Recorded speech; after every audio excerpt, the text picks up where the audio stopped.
Well, it happened. The Lions lost to the Steelers. Embarrassingly. The Lions are a better football team than the Pittsburgh Steelers. No doubt about it. Everybody knows it. The Lions played poorly, were coached poorly, poor scheme. If you can't run the ball, if you can't stop the run, you don't deserve to be in the playoffs. I was told that the Lions are going to win 3 straight. I was told that it's easy. Just win 3 straight. You can't even beat the Pittsburgh Steelers in your own home. You had the game end on a penalty on your own team. That is something new that I've not seen before. The anticipation, my heart was racing in the press box. I was trying to control my breathing and what's going to happen. The fans were into it. The fans wanted it badly, more than the team. And they came up short. In what world does a team score 3 touchdowns of 45 yards? The defense is not playoff caliber.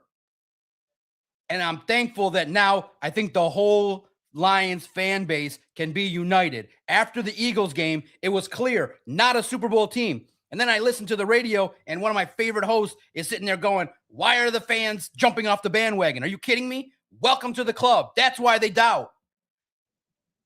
You got Jared Goff saying he's upset at the doubters. Why do people doubt the Lions? Because of games like that, where clearly you needed to pass the football a lot more. Bad game plan offensively, bad game plan defensively, and in the end, it is not a playoff caliber team, quite frankly. And now you got a veteran leader who's up for the Walter Payton Man of the Year award going on X. He should put the phone down, is tweeting out SMD to the peoples. You know, people can read that. SMD is not what we should be posting. One of those deals where it's quite simple. Disappointing loss like that. Emotions are high. Your defense is playing terrible. Put the phone down. Telling the people SMD publicly. Everybody's screenshotting it. Thank you. You guys can stop sending it to me. I see it. The Lions, disappointing loss. The season's over. You are not going to get the dream scenario. And in the end, do you want to, again, I told you, you don't want to watch this team in the playoffs. You don't want to watch that team. The Seattle Seahawks, I was having coffee before the game with another reporter, and you guys can go look who it is. Type in Lions player SMD. It'll come right up. And I'll share it later. I said the Seahawks would kill you 52-0. The Rams would beat you down again. After the Rams game, it was a wrap. I don't want to see this team. I don't want to see this team in the playoffs. Done. End the season after the Bears game. Take your licking. Basically, it's one scenario. Packers have to lose out. You got to win out. That's a wrap. You're not winning the division. I was told this was easy. I was told the real fans started to speak up. They're still getting in the playoffs. They're still winning a Super Bowl. Why do we doubt? We doubt because this is always possible. The whole world predicted the Lions were going to beat the Steelers. The Lions offense has been atrocious. And here's the problem. It's not that difficult to diagnose. The problem is the trenches. You got to repair that offensive line. It's not good enough. And let me give a lesson to some of these people that don't understand we're good. Some people don't understand we're good. Here's what it means. It's not related to Dan Campbell's radio interview. They heard his words. They heard Dan Campbell say about Zadarius Smith, we're good. And then they extrapolated that to mean, hey, I'm satisfied with what we got right now. We don't need Zadarius Smith. So they're not really referencing that. They're referencing, hey, this team is not good enough. We're good. They're referencing, having Marcus Davenport on the roster. They're referencing, why didn't you be more aggressive in free agency? They're referencing, why didn't you be more aggressive at the trade deadline? People are so simplistic that they have to defend the Lions at every chance they get. Dan didn't really say we're good. But in the end, it was just a poor choice of words to support his own team. But the fans are right to say the talent is not where it needs to be because the draft has not provided you enough depth to overcome all these injuries. You could have 5 more players that could be helping this team if you drafted better in 23, 24, and 25. That's the fault of the general manager. So the We're Good line is not about a silly radio interview. It's about, we don't like the level of talent that's on this team to the degree that we feel like it can compete for a Super Bowl. And you got kicked in the nuts against the Rams. You got kicked in the nuts the first week against the Packers. You got kicked in the nuts against the Packers again on Thanksgiving. Doubting the Lions is not hard to figure out why. The Slappies just want to blow smoke up your ass and tell you things are going to be great for their own denial. I was wrong. I thought this team would beat the Steelers. I thought the team would play their best football. They brought a horrible performance. They weren't on the field offensively in the third quarter. Guess what? Jaylen Warren just broke another 45-yard run. Stop the run. Run the football. They couldn't do it. It's a disappointing loss because you're better than the Steelers. The Steelers have no offense. That should have been a 52-10 game. Aaron Rodgers has a check-down Michigan Wolverines offense, which I tweeted. I said the Steelers publicly announced that they're running the Wolverines offense, and you lost to it. Shouldn't you be ticked off? And then to the icing on the cake is a game that's critical. The refs huddle for 5 minutes. My heart rate is pounding in the media room. I'm like, what's going to happen? And I'm breathing slowly. I'm calming down. I'm like, okay, it's going to be good. Whatever happens. You had Goff's. First of all, the Tesla offensive pass interference is not real. That didn't happen. Second, St. Brown's was valid. To end the game, they had to huddle for 5 minutes to decipher it. Throw the damn flag, call it, and figure it out. You had all these people booing, cheering, and then they call it. Your defensive line and your overall defense is not playoff caliber. Jaylen Warren, and I was basically, when Lucas asked Jaylen Warren or Stephon Diggs, I said, man, I hate to say it, but pick Jaylen Warren. It's the Lions' run defense. And he still hasn't answered if he picked Jaylen Warren for his fantasy team. He's not going to speak. He avoids speaking. He avoids speaking until not this Thursday, but the following week. He doesn't have to answer for it. He's not going to answer for it for this performance, but it's done. The Lions are not playoff caliber. It's time to accept it. Now the Slappies are caught up to reality. I was off the bandwagon after the Eagles game. Not that I didn't care if they made the playoffs, fine, whatever. People can be happy, but they were not winning a Super Bowl with this roster. And I told you that. With this roster, after the Eagles game, it was pretty clear. You go up against good teams, and now you went up against a Steelers team that runs a defunct offense, a check-down offense, and you couldn't stop it. And now one of your leaders is on X replying to trolls. What is your reaction to the Lions' disappointing loss? I was way up in the rafters, writing, typing, going, oh my God, I've seen this game before. The best is, and trust me, when he hears this, he's going to laugh.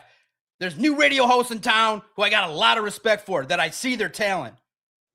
But they're living in the clouds. How dare you guys doubt?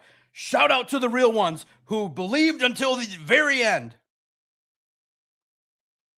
If you're just now figuring out what the Lions are about, shame on you. There's evidence. The best part of that is that people will give you the facts right in the face and say, hey, against good teams, what's happening? And they'll say, well, the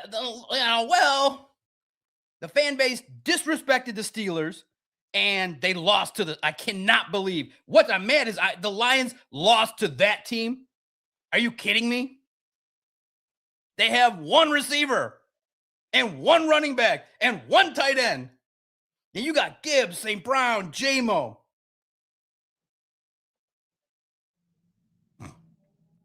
What is your reaction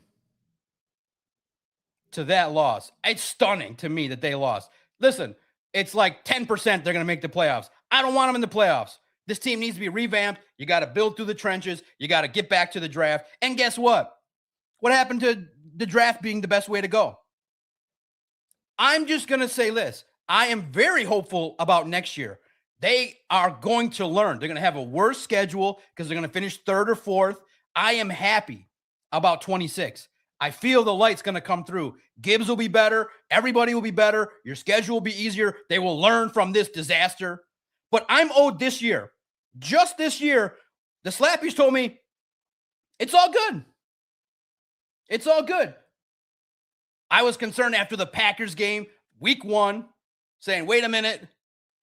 Let's just relax for a second. I was the most happy when Dan Campbell took over play calling duties and we curb stomped the Commanders. I got very excited. I thought, okay, now they're going to learn. But too many injuries. Kirby, Brian Branch, too much to overcome, not enough depth to win consistently. You are not the kings of the castle. You're not the Chiefs. So you have to, everybody, the local media, has to say, wait a minute. Shout out to Peter Schrager. He said it loud. I think the Lions are going to take a step back this year. 2 new coordinators, an offensive line that was revamped. It's not easy. Graham Glasgow, not the appropriate call to plug in there. 2 young guys, Mahogany and Tate Ratledge, got worked a couple times today. So in the end, it's frustrating. It's disappointing. You are a better collective team than the Steelers, and you played horrible.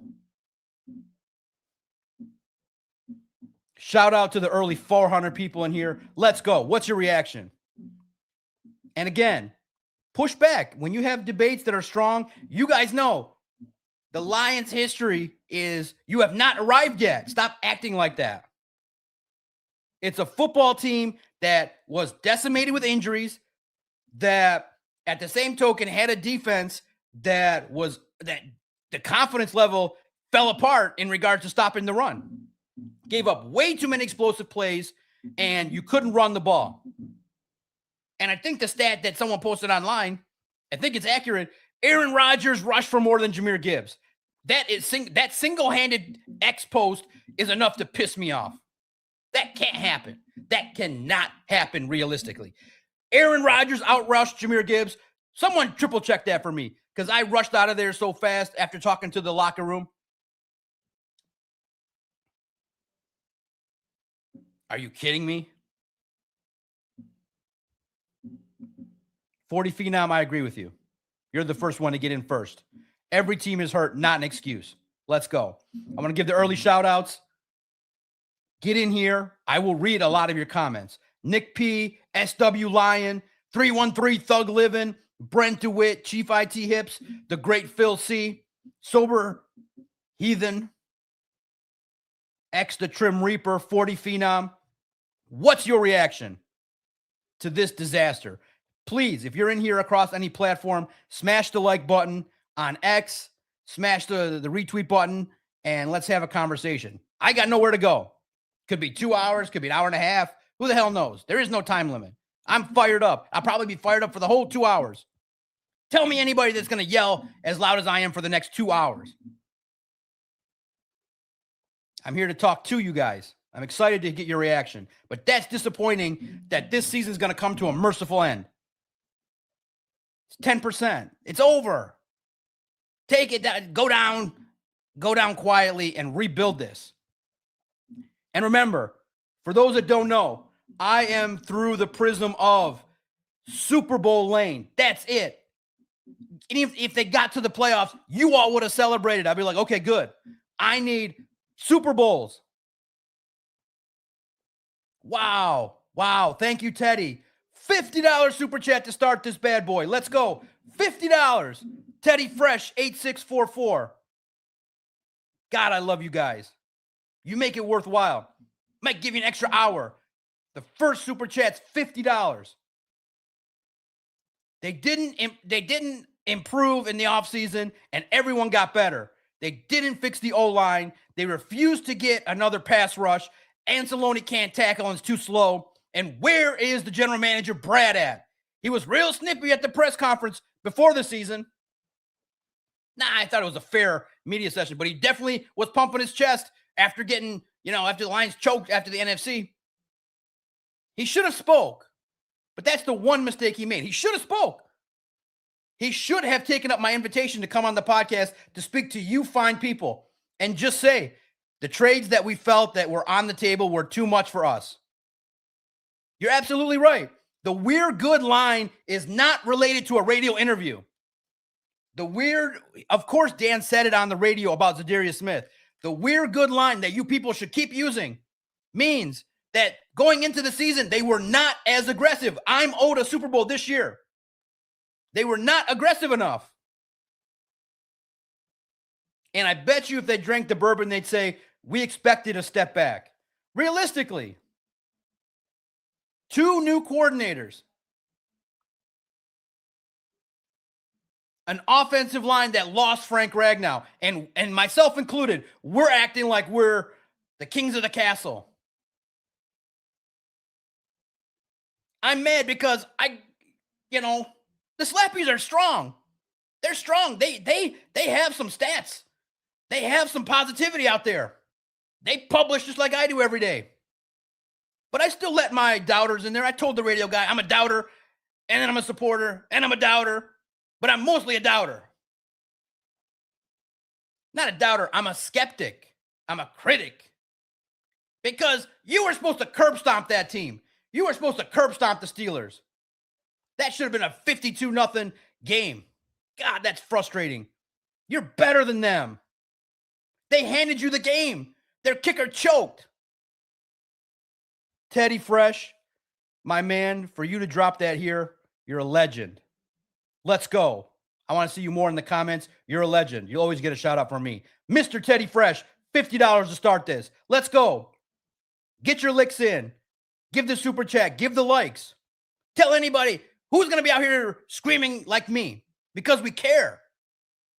You are supposed to be, Mr. Macaroon, an objective bystander. I'm not objective. I have Lebanese fire blood in my veins.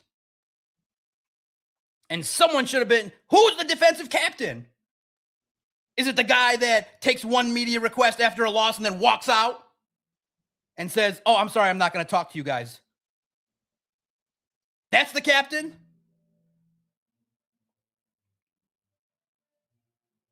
I did my availability. I get it. When the Lions lose, they run out fast.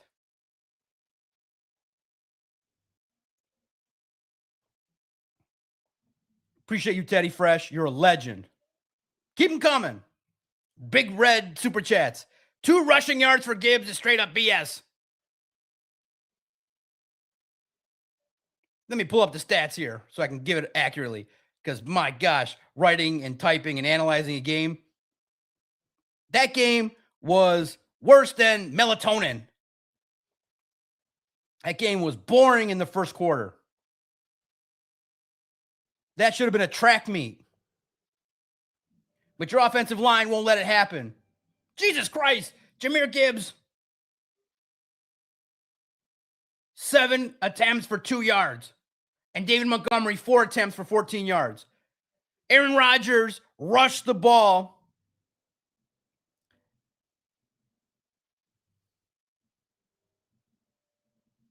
He didn't have more rushing yards. It says 9 yards here.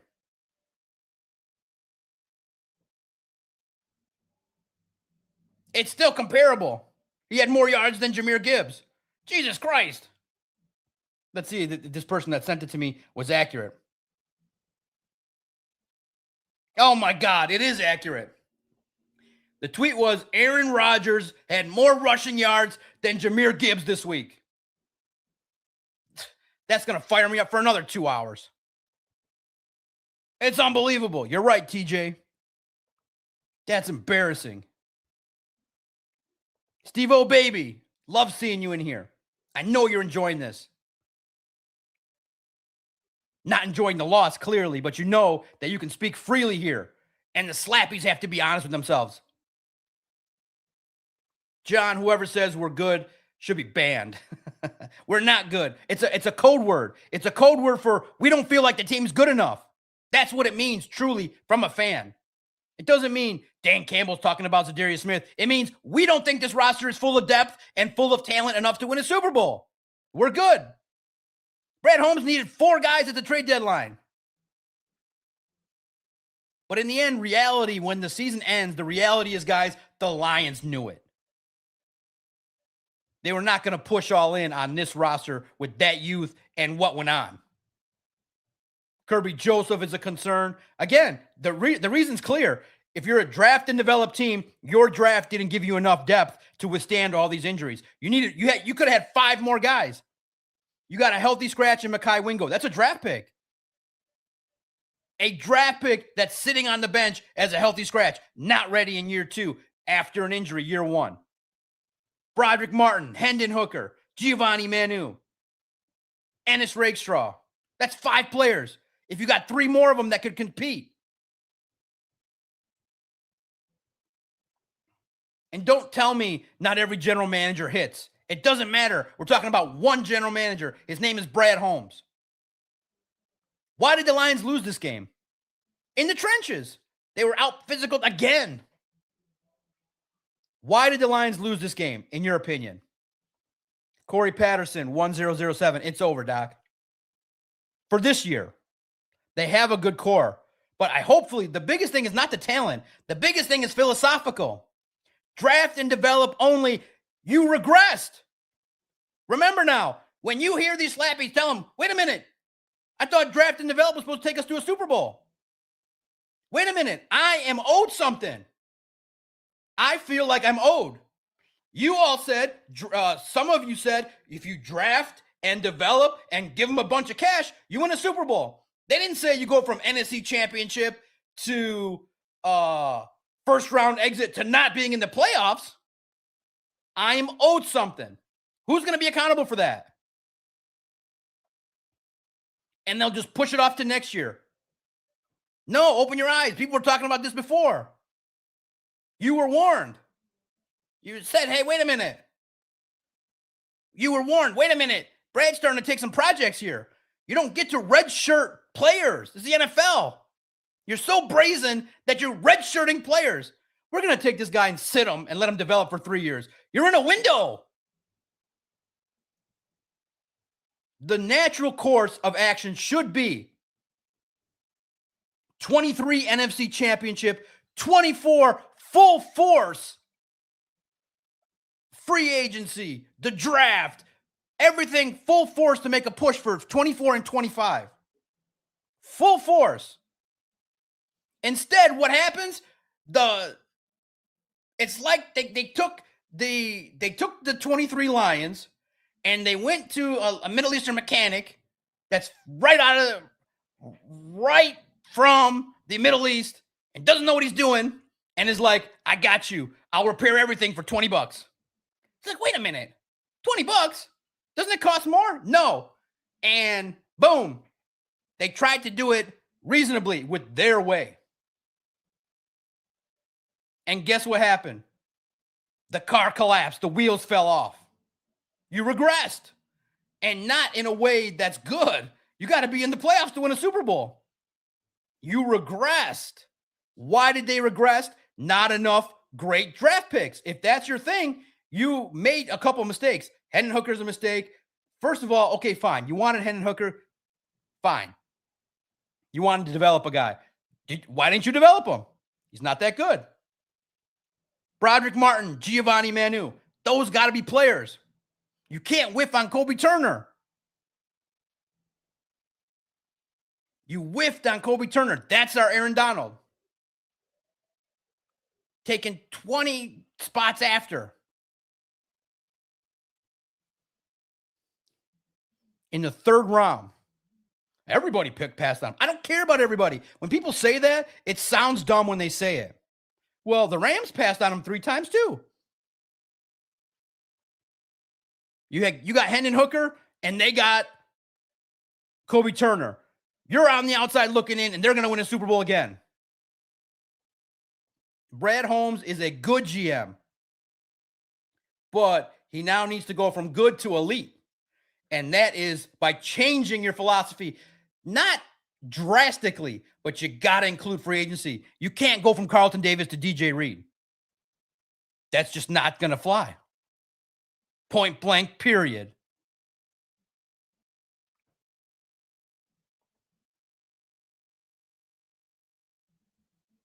Thank you, guys. I was long-winded. I gave myself 25 minutes first. Now I'm going to get to a lot of your comments. I'm not happy, clearly, because I was lied to. Somebody lied to me. They influence me. They make me feel like I'm overly negative. They're like, you waited one whole game to criticize Dan Campbell? I said, yes, I did. I said, wait a minute. In the end, it was coded. It was like, you should run last year's offense, but you can't. It's not feasible. Smash the like button, and I'm going to come to a lot of your comments now for the next few minutes. What the heck happened here? Why did the Lions lose this game? Drop your super chats, drop your likes, and we're going to go. And they could have had Puka Nacua too. Doc, why do you do that? Why do you play revisionist history? Because I don't have a Super Bowl. I am starving for a Super Bowl. I want to talk about the playoffs. I want to talk about, can Terrion Arnold match up with Njigba? Can Terrion get revenge on Puka? Terrion, I got to read his injury report. I become a doctor for real in regards to now I'm a mental health expert. Now I'm a doctor. Now I'm a medical expert too. I should put my stuff out there on X2. Well, based on my assessment, this looks like it's going to be he's going to miss a half week of practice and he's going to be out on IR. With how many injuries I've had to write about for 2 years, I don't want to write about injuries.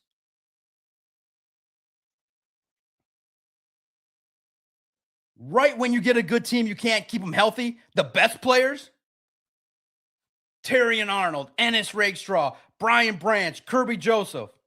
And then you get mad at me when I say they're cursed, and I say it over and over again. Doc, you're a hater. Doc, you're mean. Doc, you're a clickbait, rage bait artist. Are you kidding me? The Lions made me this way. I didn't come out like this. I'm a regular guy. The Lions made me like this. If you have any sort of competitiveness,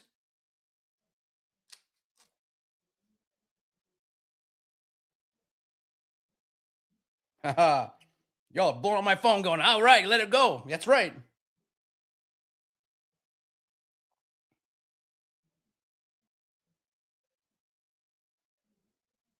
And all of you guys are great. I love you, pseudo-journalists. Wait, they're like, who said what? I can't find it.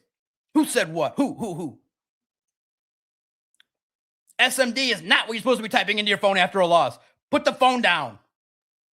But I get it. That's the thing is that I would get in trouble too for having debates. Be like, man, this guy's unprofessional. That's right. Half of you guys are texting me, good rant. AB, you know I love you, Habibi. It's a great rant.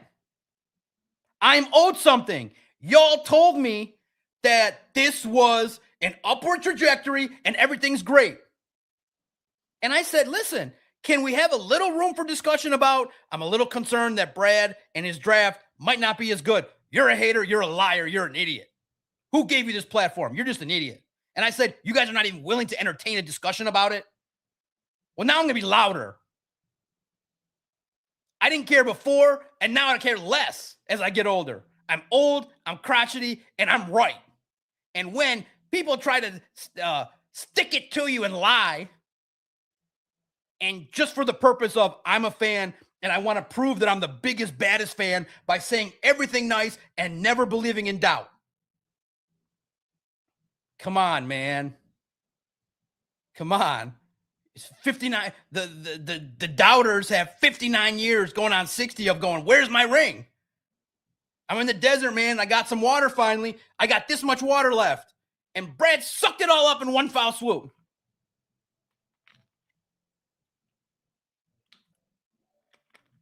And we weren't asking for something terrible. Make more moves. Don't settle. We're not good. until we see the final result, we're not good. You're just one of the right now, no matter what, even when you get to the playoffs next year, and they will rebound. When you get to the playoffs next year, you're still just one of those guys and teams that has never been there before. You've never danced in the Garden of Eden. Daniel Jacob 219. I place most of the blame on Brad. Could have drafted Carter and Gibbs in that draft class. Drafting projects and injured players is asinine. Injured free agents. We deserve more. Dan deserves heat too. Daniel, for what? What does Dan and Brad fairly deserve heat for, in your mind?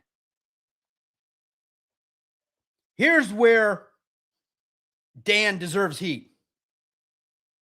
It's a willingness to accept what you got. He did it again. 4th and 2, horrible call early in the game. Take the points. You have a take the points team. I get the philosophy. I get you want to be a mathematical wizard and say, hey, it's supposed to help you win the game. Well, did it help you win the game? No. We're not sitting here talking about a win. This 25 team was a take the points team. And he did it again today, and it blew up in his face.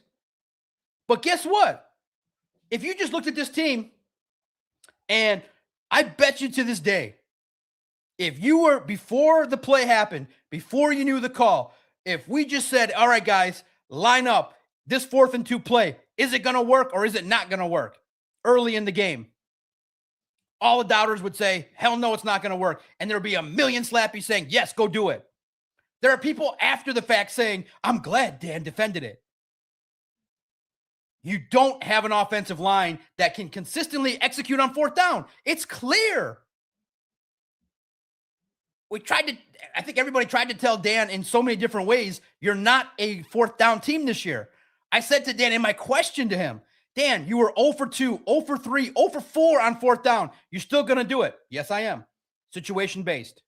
Man, that's a failure to adapt. That's an overriding blind spot when you trust your team to that degree. You have a field goal team. You don't have a team that's going to consistently execute that. Well, you could say, well, on the 4th down late in the game, they scored a touchdown. They sure did. But at that point, the Steelers were playing prevent. The Steelers, my God, I hate when they do that. They were giving up everything over the middle, but they were letting you get your yards. Jacob, I'm proud of you. Thank you for the super chat. I'm humbled and honored, man. Keep them coming. $4.99 super chat. User NU3ZI3UM6G. This is definitely not a take the point team. This defense can't stop Jameis Winston. The play calling isn't great, though. That's a fair point. You say Dan's like, you know what? That's probably a fair assessment of what you're saying, is that this style that he has is a direct indictment of how bad the defense is. But the defense is not that bad. They're playing bad. It's a first-year coordinator not scheming it up properly for his guys compared to the opponent. The last couple of weeks, Smith, McVay have gotten the best of Calvin Shepard. He's taking his lumps. In a Super Bowl year, listen, I think he'll be a good defensive coordinator, but we're talking about right here, right now. While we're all healthy and talking to each other, that was a miscalculation, clearly. You don't go into a Super Bowl window with 2 new guys.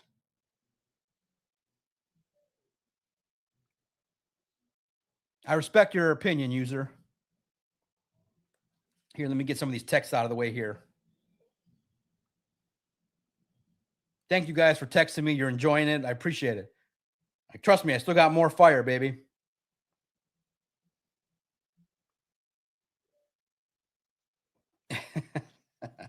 I got more fire. But yeah, I think it's inappropriate for players after games. Probably shouldn't be on their phone. Not good. Shelby Rice gets in. We will never have a Super Bowl. Not in the cards. Just pain. No, there is reason for hope. I am not going to bring you guys down. Next year, listen, you have to sometimes, Brad Holmes is only a 5th-year general manager. And remember, we're calling a spade, no insults. He's not a full general manager. He came into this as a college scout. Remember, we're all comfortable with what we're doing. And I'm going to use my example again for 2 minutes. I was an audio guy only. I was like, nobody in their right mind would put this face on television. I was like, just talk, use your brain, and be a podcaster and stay in your lane. And I would have did that for 20 years, 30 years. I was like, I know I can speak. I know I can cut audio. I know I can edit a show that will be produced well. And I was anal about it. From 2013 to 2019, I produced 700 podcasts. I was like, that's good. And you guys said, wait a minute, this is going to video. And so I did the video for the website. I grew and said, okay, if you guys on SI are going to distribute it, I'll do the videos there. You guys were like, get on YouTube, do your thing. It can work. And then I saw my Habibis doing it. I'm like, man, they're really good. They're really talented. I'm like, that's more talent than I got. But okay, I get it. That's the standard. And then more of you said, do it. Come on. You're part of us. You're one of us. Join. And I was like, well, yeah, I'm writing. I'm doing this. I don't know. I don't want to be viewed in a way that's bad and reputation. Da, da, da. They're like, listen, stop with the nonsense. You're one of us. Come do it. And I'm like, all right. They said to me, you will be successful. I said, that's all I need. So I jumped in the boat, made some mistakes, figured it out and said, okay, just be yourself, let it rip and talk to the people. We almost got 5,000 subscribers in like 5 months. Y'all are giving me super chats. So I'm like, listen, I adapted. I wasn't comfortable doing this live. I was like, what the hell am I going to talk for 2-3 hours? And I'm like, damn, I could talk for 3 hours right through. And the people see that this guy cares. He can put his words together and he's real. He ain't going to blow smoke up our butt and just tell us it's going to be easy. How the hell are you going to tell people it's going to be easy? You haven't won. Remember, you have a guy that Dan Campbell heard 50 times. You haven't won back-to-back games. And I still, for a story, asked him, hey, man, you haven't won back-to-back games. What's the recipe? And and if you guys pay attention, that wasn't even for me. That was for my boy, Christian. I said, Christian, we got to write a story on what's the recipe for this team to win. So I'll ask Dan. So I will take any daggers. And Dan's like, bro, I'm tired of answering that question. I don't care. I have a question. It's for my boy. I'll do what I got to do. You haven't won back-to-back games. Why did people say it's just so easy? They just got to win 3 games in a row when for 2 months they weren't able to win back-to-back games. It's like people will deny facts that are real and totally disregard them and just state positivity just to state it, just to be dissenting against a doubter. All the doubters are like, wait a minute, the run defense is a little bit concerning. You got all these injuries. It's the Lions. You have all these problems. Can we just talk about it? No. Then they use the suckerest of sucker debates. They say, you're not a real fan. That's the lowest form of dirt shit that you're going to hear from people. You're not a real fan because they have no point to argue. We want to have a discussion about the facts. The facts are, I have a little doubt. And then your quarterback's like, I'm pissed off that I hear that. Well, now you know why. That's a sucker debate to say, to go to, instead of debating the points and telling me why the Lions are going to win 3 games in a row and what you see. You're just going to call me a fake and a flake and make names up for me. Well, guess what? I got 2 big balls and I'm not going anywhere. You can hate on me forever. The blessing is I grew up Middle Eastern and we don't tolerate nonsensical type stuff. Look at this behavior. No, the Lions are getting closer because Brad Holmes, to make a long story short, is going to learn you can't just be a college scout. You have to excel, Mr. Steve Eiserman, Mr. Scott Harris, Mr. Brad Holmes. You have to look around the league. Don't you guys have anybody with expertise on who's playing that's well in the league? These general managers are hustling these owners with the nonsense, and we all can see it. I'm Middle Eastern. I can smell it from a mile away. They're telling these owners, listen, Sheila, I need 6 years to get this right. Listen, Chris Illich, I need 10, 12 years to get this right. And we have to build a young core. And then we have to wait a minute. You need 7 years to miss the playoffs, 9 overall as a franchise before you rebuild. And you got people defending it on the internet. It's a hustle. Come on, guys. This is sports. This isn't something where you get 8 years to rebuild and suck the living life out of every dollar from the fans and say, well, we don't make the playoffs in 8 years. Are you kidding me? This is professional sports. You got to move. So these guys, Scott Harris and Steve Yzerman and Brad Holmes are getting the quick lesson that you're going to piss off your fan base if you don't move. We ain't a slow and steady kind of town. Especially when you're jacking up the prices. The first winning season you get, you jacked it up 400%. We're going to charge you up the ass, but we're going to take it nice and slow and not push all in. Are you kidding me? No, Brad's going to wake up because he got slapped right in the face. It's right there. You didn't have the external free agent game, the external trade game to make it happen. And your draft slipped. Your draft in 23 was mid. So if you're a draft and develop guy, 2023 was mid. And we all know it. And we all said it. Wait a minute. Hendon Hooker, Broderick Martin. You can't take projects and then trade capital on top of it. It's not true. I believe the Lions are going to learn from this. They'll sit back. They'll learn. They'll figure it out. But they have to adapt. They're just sitting there going, I'm an audio-only podcast guy. I'm not going to adapt. Listen, if you don't adapt, you die. They're going to adapt. They're going to be a lot more aggressive. They have to be. They run that this next time, you're going to have people booing from the first whistle. Shelby, appreciate your comments. Motor City Media, yeah, he will. Exactly. Shout out to you. Doc, Brad's got to change his ways at some point, and he will. Candidate Brad, we're good homes.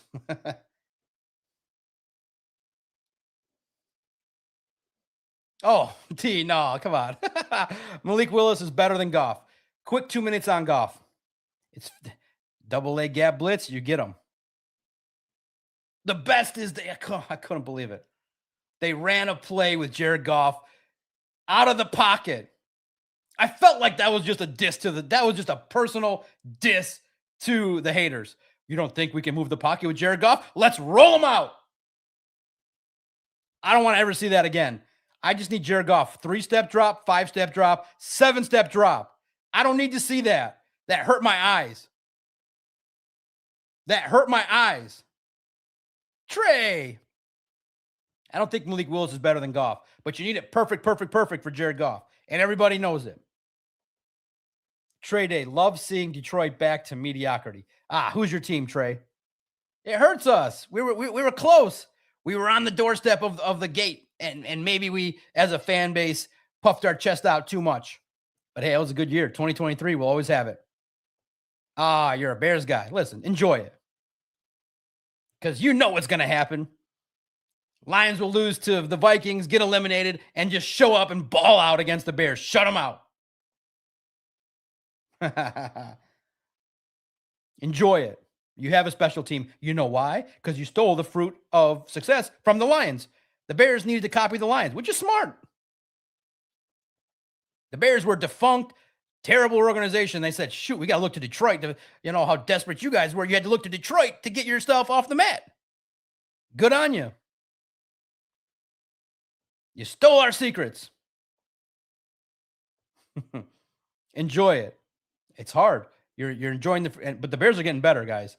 Listen, this is year one. He went there with a quarterback that could move and built an offensive line. What do you know? Build in the trenches.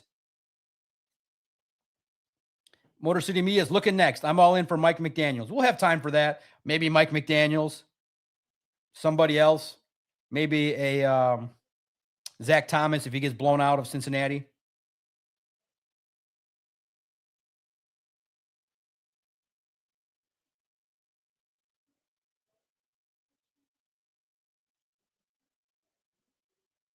Man, Teddy Fresh, I did miss it. Wow, it came through. That's awesome, man. Thank you. Wow, thank you. And again, yeah, if I miss a super chat, hit it in caps. Wow, thank you, Teddy Fresh. That means a lot to me, man. And I apologize. I'm going through it as fast as possible. You know me, I got a lot of thoughts racing through my brain. I'm mad. It's 45 minutes in. I'm probably going 2 hours, baby, maybe more. And if I ever miss one, guys, hit that caps button. And hey, if you're a member, smash the emojis. Me, Hefe Booner. Teddy Fresh. I'm 44 years old, and they say life expectancy in the U.S. is 76 years old. I want a goddamn Super Bowl before I die. I don't care about the future. We are owed a Super Bowl. We have never been to one. And Teddy, that's why I do this, for fans like you, because you understand that being somebody with demands and expectations doesn't make you less of a fan because somebody wants to say, I'm all supportive of things that are concerning. Right from the first week, there was a concern. You had all, and people didn't understand it because they're still in la la land from training camp and hope season. But you saw a game in which the Lions couldn't communicate game one. They changed how they played. They did not use the level of pre-snap motion to the degree that they did last year. And I'm honest with you guys, all right? And I posted on X, I sleep good at night. You know why? Because I told my audience, wait a minute, why did John Morton get fired from the Jets? He couldn't scheme properly a run game. And guess what the problem is with the Lions? Inconsistent run game. What do you know? I purposefully shared that twice at Detroit Podcast. I said, guys, pay attention. John Morton is a guy that loves the lab. He can tell you all the breakdowns, but calling games might be a problem. Scheming up an effective run game. Guys, that's on his resume. And on Dan Campbell. Aaron Rodgers had more rushing yards today than Jahmyr Gibbs. That is unequivocally embarrassing and should never, ever happen. And that should be something that if I'm Dan Campbell, I'm using some negative motivation. I am sending an email to Christian Mahogany, to Kingsley Egwakun, and to Tate Ratledge. Jahmyr Gibbs, 2. And Aaron Rodgers, 10. Aaron Rodgers outrushed Jahmyr Gibbs. That's an indictment on 3 people. And listen, are you really going to indict Taylor Decker and Penei Sewell? Put them in the email too as a CC. That is unequivocally not supposed to happen. Aaron Rodgers, 9 yards rushing. Jahmyr Gibbs, 2. And David Montgomery, only 14. Guys, listen, I know you love your guys, but it's time to sell mediocre on David Montgomery. You got to trade him. Get a younger back, a more physical back that's 21 that can complement Gibbs. A young Mark Ingram. David Montgomery's getting older. It's just the way it is. It's just the way it is. Teddy Fresh, I appreciate you, man. To give a couple of super chats on a Sunday on the holidays. Teddy Fresh, my friend. Legend. Friend for life, hopefully. I hope to see you more. And if you miss a live, hit the comments. You know I'm asking 4 or 5 questions every show. Hit the comments. I want to hear from you. Much love and respect. Shout out to you and your family. Hopefully it's a very Merry Christmas. And you're right. We're owed 2. I'm owed 2023 because that general manager paraded and ran into the media room and was like, we made a trade for Donovan Peoples-Jones. It was like, okay.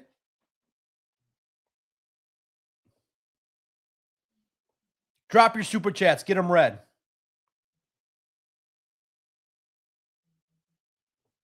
And if you believe that there's a lot of different reasons, if you feel like you are, don't shy away. If you are an overly positive person that feels the need to just overcorrect, come in here. We'll have a conversation and I'll get you to understand that being realistic is so much better.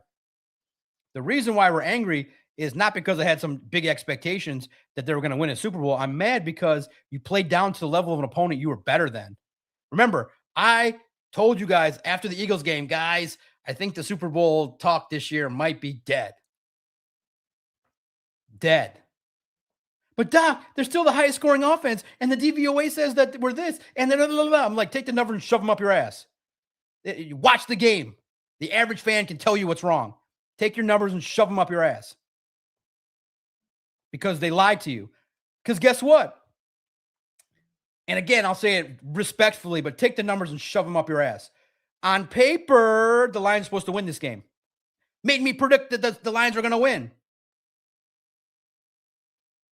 Could you imagine a guy like me is like, I think the Steelers are going to beat the Lions. Why? Because I think the Lions are going to choke. You can't really tell that to the people when you're getting paid. But I walked into that stadium feeling like, oh my God, are the Lions going to choke? Because it is a lot of pressure. It's a lot of pressure when you're in that mode. Teddy Fresh, so much appreciation to you. and your family. God bless, brother. I wish we had Carlton from Motor City Mia. Man, should have paid the extra money. Tall, physical guy. But he, of course, now he's a little bit injured, nicked up. But I think that for a man-to-man defense, Brian Welsh, nobody in their right mind is going to pay to watch that crap next year. Yeah, luckily, they're going to keep the rates the same, not raise them up 2 week. Raise them up. The prices are going to stay flat. We got 700 people in here on a Sunday at 11.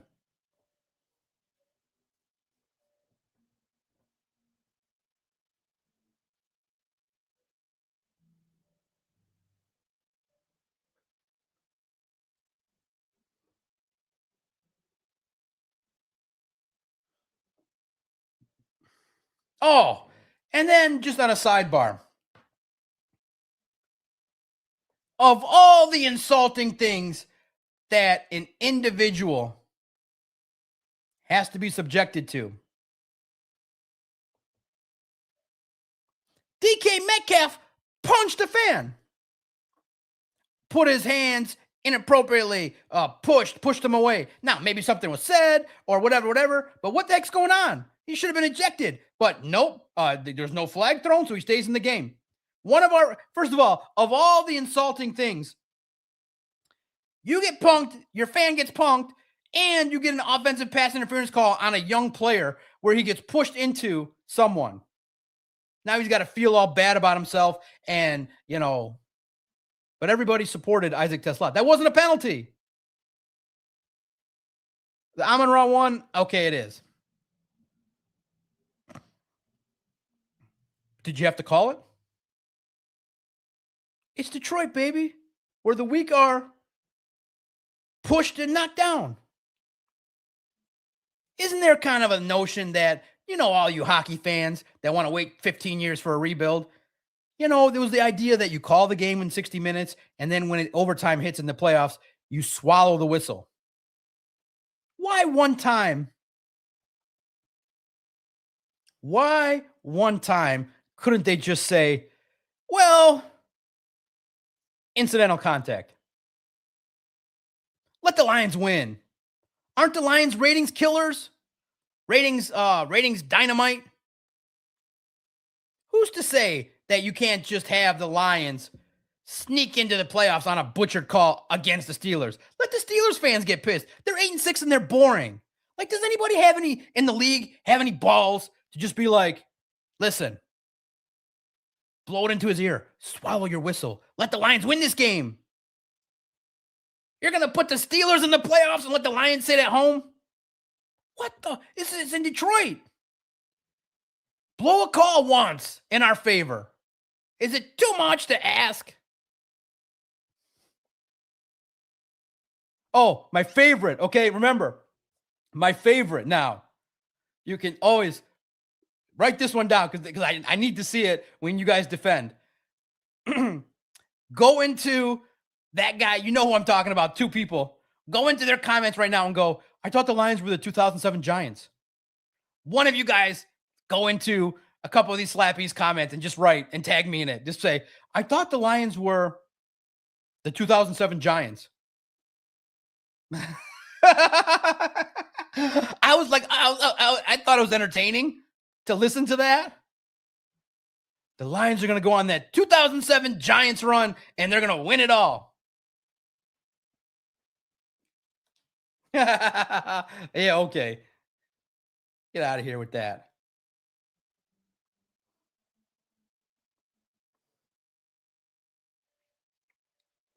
Tomorrow we'll have the pool report. And we'll have everything Dan Campbell said, Jared Goff said, what was said in the locker room that I collected. You could go check it out now at Lions on SI. That will be the last written content for today in regards to the Detroit Lions on SI. 10, 11 stories, a video from Ford Field.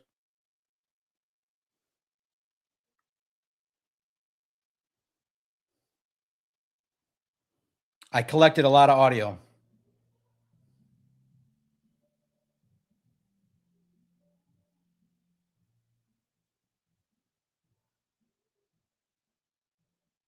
These are the things I heard inside Ford Field.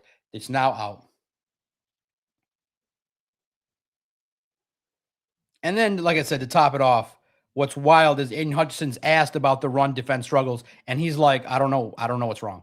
That's not a public answer, bro. That's not an answer. You don't know. I mean, you got gashed. You got out blocked, and Jalen Warren took advantage. And that sucked. 3 45-yard touchdowns. Guys, come on. Is that really realistic? Did that happen? Listen, I'm not going to lie. I always joke around about football gods, but now it's real. In the same week that Kelvin Shepard said, well, take away some of these bad stats and we have good stats. The same exact week, 72 hours later, the exact number, 3 45-yard touchdowns. That is not a coincidence. You'll never convince me of that. The football god said, Mr. Kelvin Shepard, you cannot act like that. You cannot disregard numbers that are out there. They're out there publicly. Guys, if the Lions just took away the Pittsburgh Steelers offense, the defense played good today. You cannot do that. You cannot say that publicly. That'll go down as something that as a rookie mistake. Well, if you take away all our bad plays, we're actually a good defense. But we all saw the Rams bully you. It was a step back. You have to own it. You have to fix it. If you can't fix it publicly, how are you going to get these guys to change it?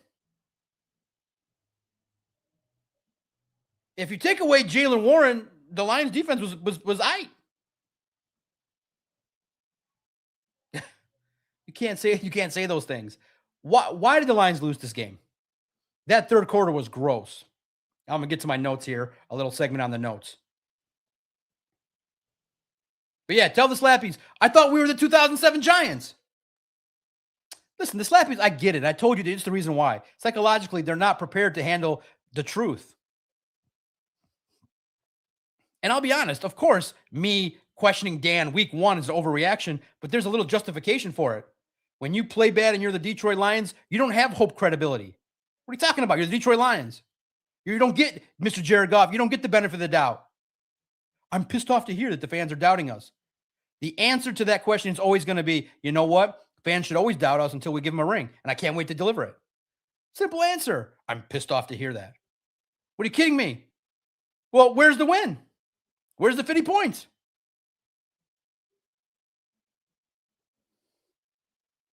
Yeah, it's done. It's done. This year's done.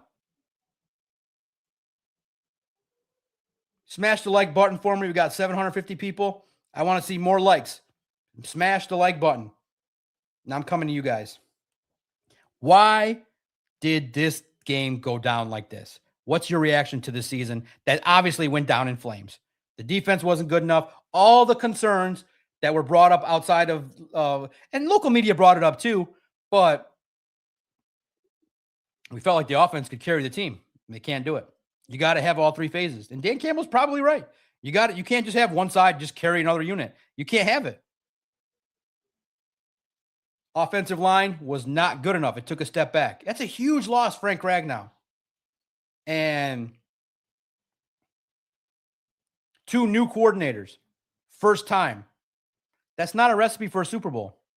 And I think the outside media was able to see that a little bit better than the inside. Because I think naturally speaking, you overvalue the people that you cover. And I own that. But I overcorrected it by week 1 going, whoa. I don't like this offense. I was like, I don't like what I saw out there. And I said, in a direct way, can you kind of get to a level where you were? And guess what, guys? They did. They peaked against the Bears in week 2. They peaked. That was that. And they took the momentum to the Ravens. They peaked after the Bears and the Ravens, and that was that. They peaked.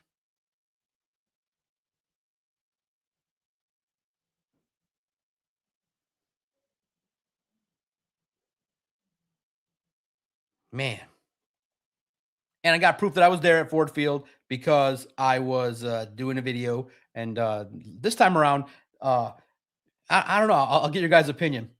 I've done every post game from the same spot. You can see the spot right in the stands. Today, security ran over to me. Like, they're ready to get out. Security ran over there and he looked at my badge like, okay, I said my last word, put my camera down. He's like, you got to go. I was like, the last word. I just finished. He's like, you got to go now. maybe the security said, we don't want him doing broadcasts from the little stands. I don't ever ask to go on the field because, listen, I don't want to waste anyone's time. I just need 90 seconds to do a quick, hey, this is what happened. This is what I saw. This is my quick reaction to it, and get in, get out. But there's no one ever there, ever. Today, security rushed right in there. I was like, Khabibi, I'm good. I'm just doing a video. He's like, yeah. The second I was done, you got to go.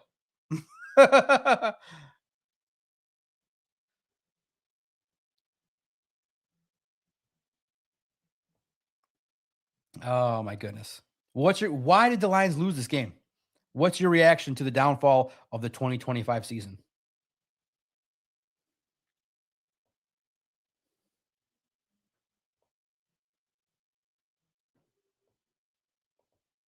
Brandon Katz, C5 deep. Holmes forgot what made Detroit a winning team. It was the offensive line, not Goff. Yeah, $50 million for Goff, man. That's tough. And my concern level in this game peaked when Anzalone was in coverage against Gainwell, and Gainwell picked up that ball, got in the end zone. That was old school Lions loss. At halftime, I was like, uh-oh, something's wrong. Something's fishy here. Uh-oh, that was a corny play. Ball finds him, and then he gets up and goes in the end zone. You had momentum. Man, that sucked. And that third quarter was atrocious. I've never written a 3-line notes on a quarter. And first hour in, I think we might go 2-3 hours. We'll see. If the stream keeps growing, you keep liking, we'll keep going. But I think I'm going strong. I feel good. Let's go. Let's get it to 1,000 people. Retweet, like. Let's get to 100 likes. Keep the super chats flowing.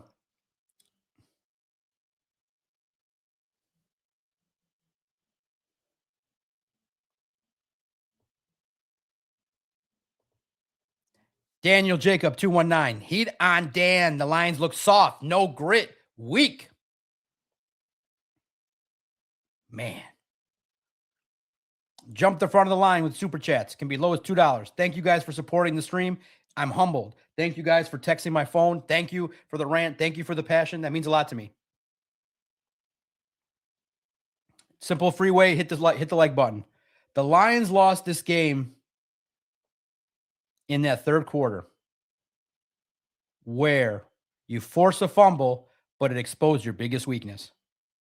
Jared Goff in the back of the end zone. What do we say? No mobility, not aware, couldn't evade the pressure, sacked for a safety. You know how hard it is to get sacked for a safety?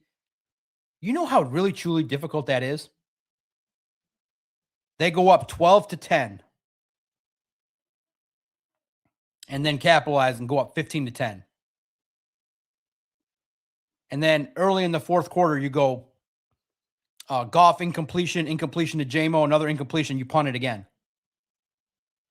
So in 2 possessions over the course of a whole quarter, into the fourth quarter, you get nothing.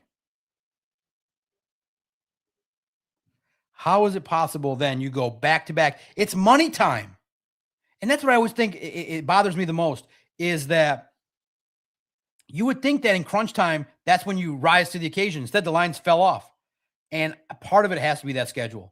Part of it has to be the grueling nature of that schedule, the whole picture. Not that it's wrong, but the practice schedule, the grueling nature of everything going on. And this team, starting from training camp, had too much noise. With Alex Anzalone, with everything going on, there was too much noise. It was not settled. It was not settled. And then now after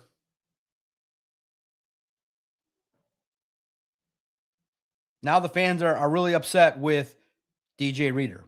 He's the player. If you go on his social media, he's letting loose. And he's the Walter Payton Man of the Year is dropping some lines that he shouldn't be dropping.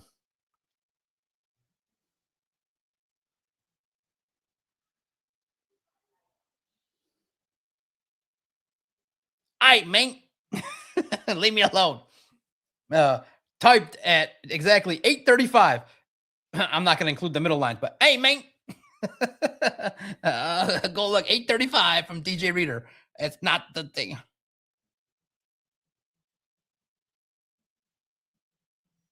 Man, social media is not a place for players to go after games. It should be places for us.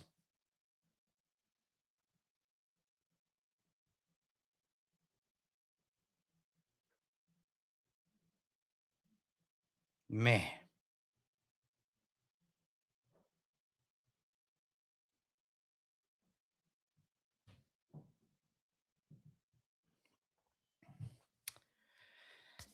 Heat on Dan. The lines look soft. Yeah, the trenches.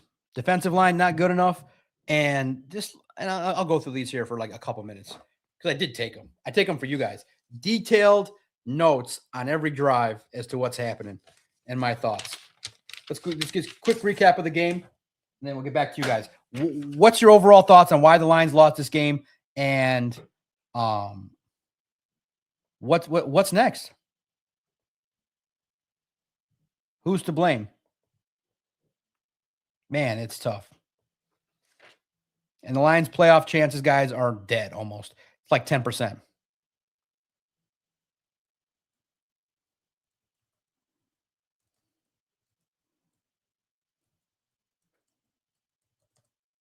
It's very close to ending. The playoff dream this year is close to ending. But who's to blame for this loss? Smash that like button for me. Real fast. These are the notes. Prove I'm working. I took them at the game. Let's go through the game real fast. It was a bad sign early, guys. 95 got through Mahogany through the gap there. Nice efforts to try to have Mahogany block 95. Oops, that wasn't good. Negative 8-yard sack. Kills the first drive. 3 and out. Nice start. Nice start there. Those are scripted plays. Horrible start.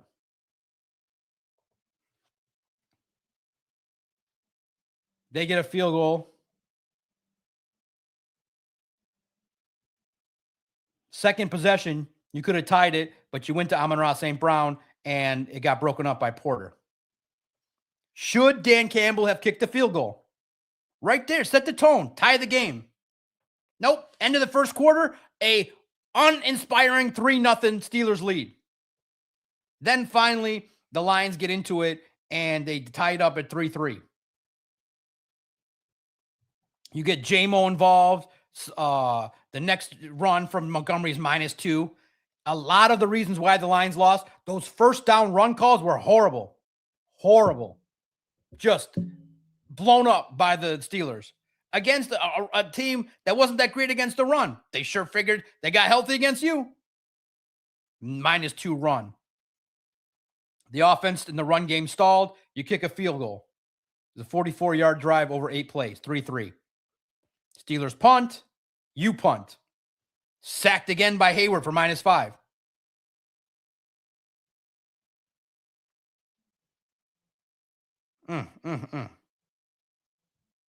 You force the Steelers punt on your 5th possession. That was a nice drive.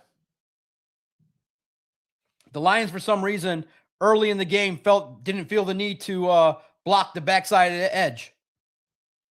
Left them free to roam free to hit your quarterback. Might want to block the backside edge there, offensive line. Might want to pay attention. There's 2 of them. You got to block. If you don't pay attention, they're going to get you. And then the game, you get a touchdown to Tesla. Beautiful play. You make it 10-3. And then they get the Gainwell play, which killed the momentum. It just killed the momentum that was growing. And then the third quarter happened. It was a disaster. They fumble, and you get it on the 3, and you take a safety. The last thing you can do, you're a quarterback of the team. You can't take a safety.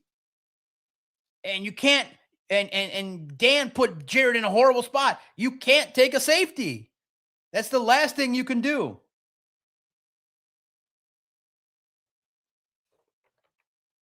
$12-10. They get another field goal off of that, 15-10. Then you punt. And then the nightmare starts. 45-yard touchdown run. He's galloping free. Jalen Warren's still running on your defense.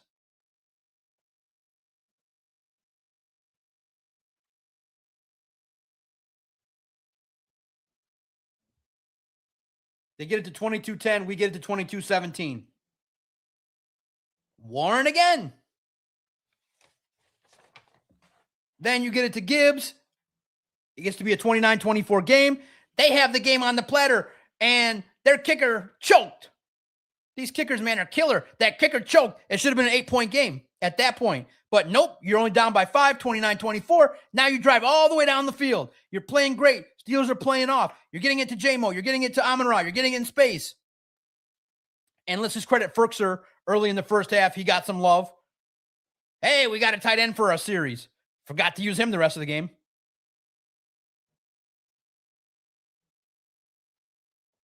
Right, Timothy, you know what's up. The only way we get in the playoffs is if they win their last 2 games and the Packers lose. That's not happening. You have to win. Forget everything else. Guys, lesson be learned the last time. The part that's most important is not the help. That's the bonus. The part is you have to win. Remember, I was told on the radio, on the big ticket platform, that why are you guys doubting? This is horrendous. This is why the Lions are going to no doubt beat the Steelers. And I'm like, my friend, this is Detroit. Weird stuff happens for the sake of, remember, the reason why I'm a doubter is I want to believe in the numbers. I want to enjoy with a cup of coffee and sit back and read a 4,000-word stat-based on-paper assessment that says, man, the Lions have a +2 advantage and they're super duper great and they're going to win. I want to sit back and be like, this is great. This is how it's going to go. This person does all the work. He puts all the stats on paper. He breaks it all down, and it's never right. Take it. Stop writing it. It doesn't mean anything. It's fugazi. Why? In the course of a game, there's momentum-changing plays. There's in-game adjustments. There's stuff that happens. There's the refs. You never put on paper, what factor do these refs have in terms of making calls? +5. On paper, the Lions are supposed to win. I want to be able to enjoy the stats and be like, yeah, this is supposed to happen. Dan Campbell is super aggressive. He makes all the great calls, yet we lose the game, and all the stat people are like, yeah, he made the right call. Take the numbers and shove them up your ass. No real fan cares about that. Can you beat the Steelers and curb stomp them when you need to? Can you not get a safety after a turnover? Can you go forward? Can you block in the critical moments? Can you make an adjustment? But the Lions have the highest scoring offense, and they're better than the Steelers. I fell for that trap too. Accountability. I picked the Lions to win today. I thought the Steelers offense wasn't anywhere near close to having the chance to be productive. Well, I guess they were, because your defense was horrible. Gosh, horrible. So remember, the stats are there to just let people have a crutch to say, this is why my argument's right. Well, guess what? Here's what Calvin Shepard thinks of the stats. He's like, take some of them out. If you take out a couple of the plays, the Lions only give up 4 yards a run. So if you take out Jalen Warren from this game, the Lions defense is pretty good. So take all the numbers and shove them up your ass. Nobody cares. You're bumming me out. I sit there with my coffee. I'm like, all right, what do the numbers say today? And then I always, after I read them, I go, this is all fugazi nonsense. It's for geeks to give themselves a real chance to sound smart. Because the Lions DVOA is third in defense. They have a top 10 defense. And blah, blah, blah, blah, blah, blah. It's all nonsense. I just looked from the Rams game. Didn't look good to me. Man. I really thought the offense was going to purr today. Bam, bam, my man. Hey, Doc, our defense did amazing for what they had available, but a W won't make our offensive line any better. Yeah, it's not good enough. It's just not good enough to win. You can't run the ball. You can't stop the run. You are an 8-7 team. That's what you are. It's an average team. They're mid. But there's a lot of reasons why, and everybody knows it. And now this week, unfortunately, the Slappies are going to be slapped in the face with it because I'm going to say it. I'm not going to say it myself, but I'm going to read it. The notorious TBG. The high. I never thought that this podcast would get this far. SOL. You know very well who you guys are. The SOL people are back. You know very well. Man. SOL's back, huh? Man. Yeah. QAXCGY Lions haven't won back-to-back games since like October. Yeah. It's their first 2-game losing streak since 2022. 15 losses. They were able to rebound. Not no more. Tied NFL record.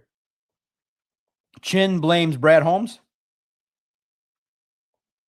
Guys, just a moment of silence for the health of the Detroit Lions.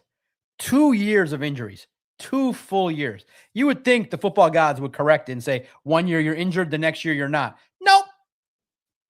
No, the football gods hate us. It's true. It's true. It's damn true, and you all know it. The football gods hate you.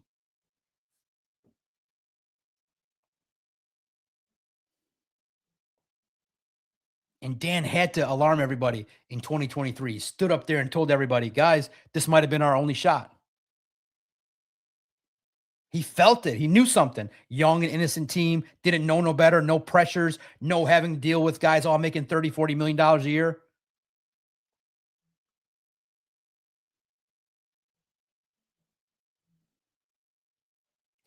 Chin's got jokes for days.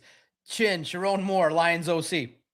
What are we talking about? I've never seen Sharon Moore and John Moore in the same room.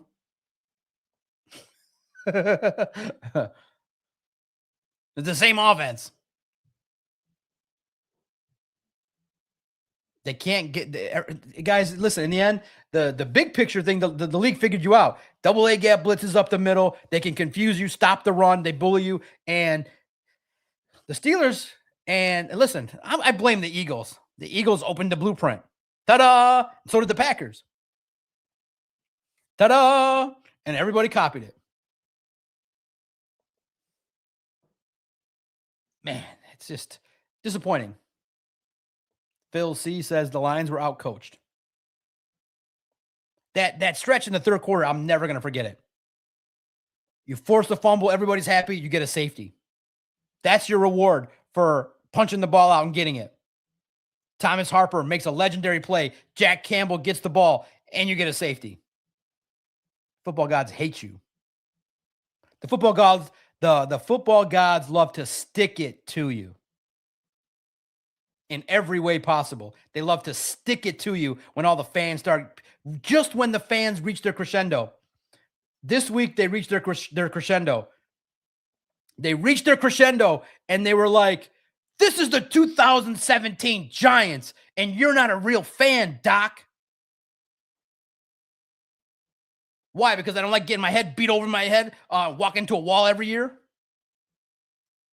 I can sniff it. I can sniff when things are going bad. Why don't you trust me? Why don't you trust the regression doctor? Why don't you listen to some of the doubters? The Slappies try, but they always fall back into the idea of calling you not a real fan. You should just support to support. But my eyes tell me I'm not seeing what I like to see. First of all, the first half of the year, you never threw the ball deep to J-Mo. In the second half of the year, when Dan Campbell took over the play calling, boom. That's where I think it went astray. Dan Campbell's ability to tap into the pulse of the team was taken away becoming a play caller. It might not be for him. He's good at it, but not good enough to run a whole team. It's inexperience. Wow.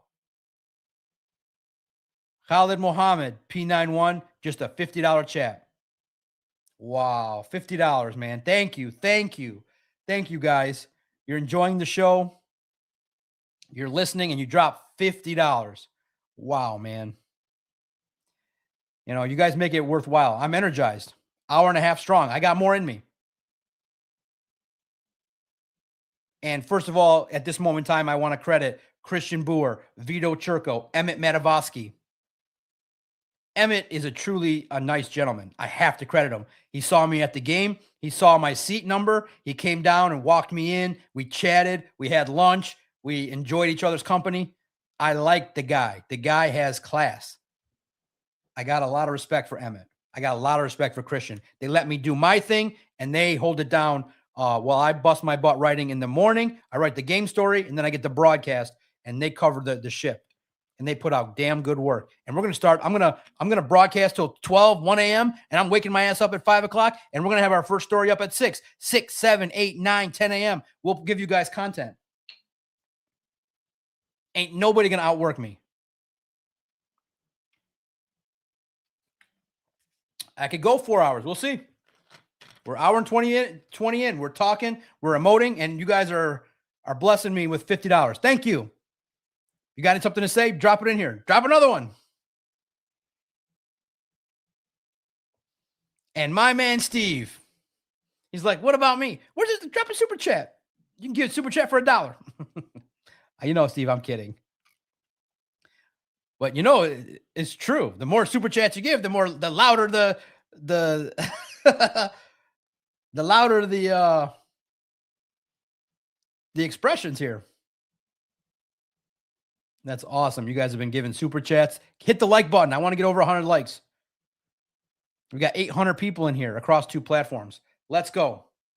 Do you guys think, based on the 1-year performance, both should go? Morton and Kelvin Shepherd.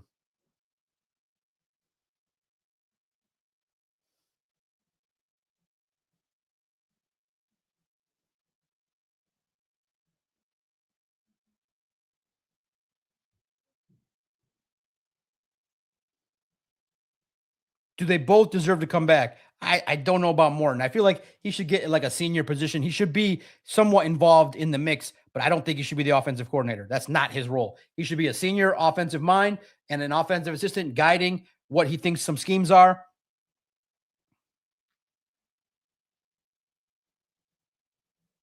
Thank you. Because on X now, people can see that we're going strong, 90 minutes strong. I'm just disappointed because that was not the performance that you needed in a clutch moment. You would think leaders with Alex Anzalone, Derek Barnes, Jack Campbell. And guys, guess what? It's unbelievably hard to play defense in this league.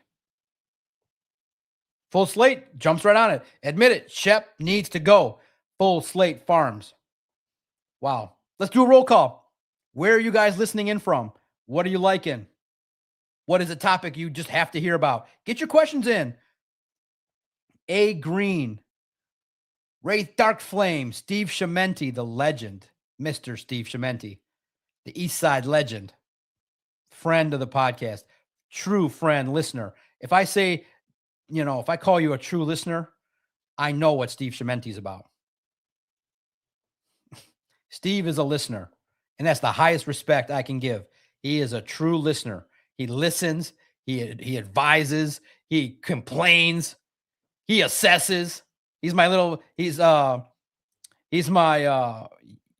broadcast moral compass. He's like, Doc, I think you're going to pop your top. I think you're going to say something stupid. I think you're going to pull a DJ Reader. Guys, real fast, quick diversion. DJ Reader, I got a lot of respect for him. I think his emotions and the way that game went got the best of him. You cannot write that. You're the Walt. Can you imagine the Walter Payton Man of the Year is like, hey, man, a couple letters here. Go check it out. I laugh because I have that in me. To some of you guys that call me a rage baiting, clickbait, nonsensical person, when that's the furthest from the truth. And all I pull myself to say is, why are you then responding to me? I'm just a nobody that covers sports. Why are you all messaging on everything I do? Hey, man. That's my new line. AYE. Well, he added something else that I can't say here, but he's like, hey, man, leave me alone. He's like, I'm going to get my paper. Leave me alone. But I love that. Hey, man. I'm going to use that. AYEMAN. I think. Hold on, let me check it because of course y'all sending me the screenshot. Yeah. I mean, come on, because I can, come on, hey man, leave me alone.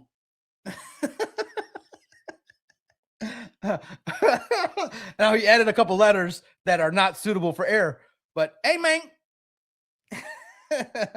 Oh man, that's the Walter Payton Lions Man of the Year. You and you fans are nasty.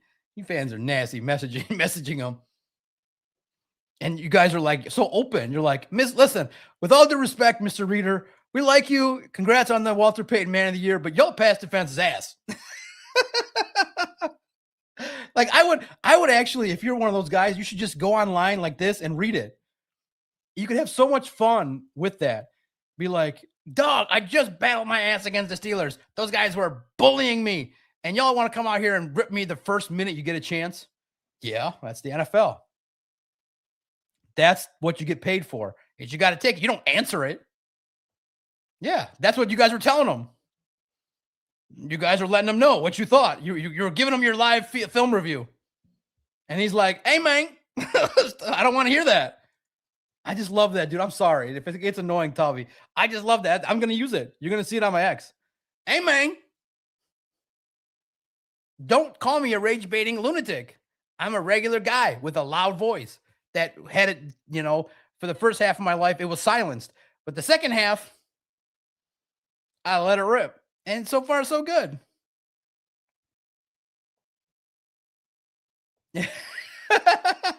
I love you. I'm salty. It's called play better. Stay your ass off social media if you can't handle the criticism. It's just not professional. But I get it. Listen, he's a nice guy, charitable. I like talking to him. But yeah, you can be all of that and have an unprofessional moment. Same as me. You can have moments where you're having a rough day. But on the holidays, hey, man. Those 3 magic letters. Yeah, Steve, I got a lot of energy, man. I love Steve. I think I love this. I from the '86 World Cup when I first got into sports and competition with Argentina, kicking the ball around when I was 7 years old, and then the Tigers run there when they played the Blue Jays, and they got into that back and forth, and then they lost to Minnesota. I got the bug. I got the sports bug. I love it. I love competition. I love the sports. I love the winning part. I love that the Tigers won a World Series when I was a little baby. You got to hear stories. And then they made a run in '87. That was my young years, and I just fell in love. And then listen to the radio, love podcasts. This is what I'm doing.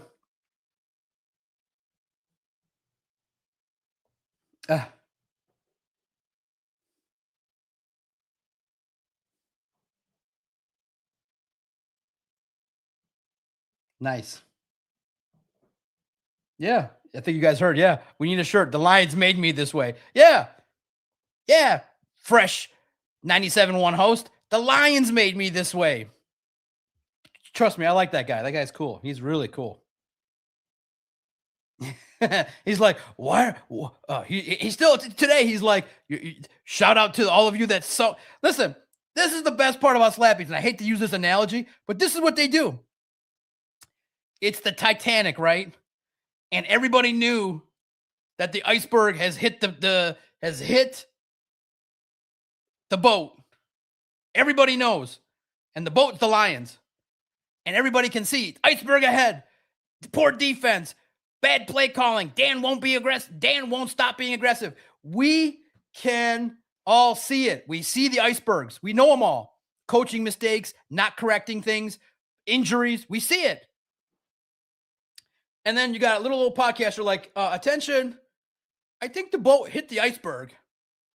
I think we need to get off this boat. Like right now. Like, I think the boat's going to sink. Like right now.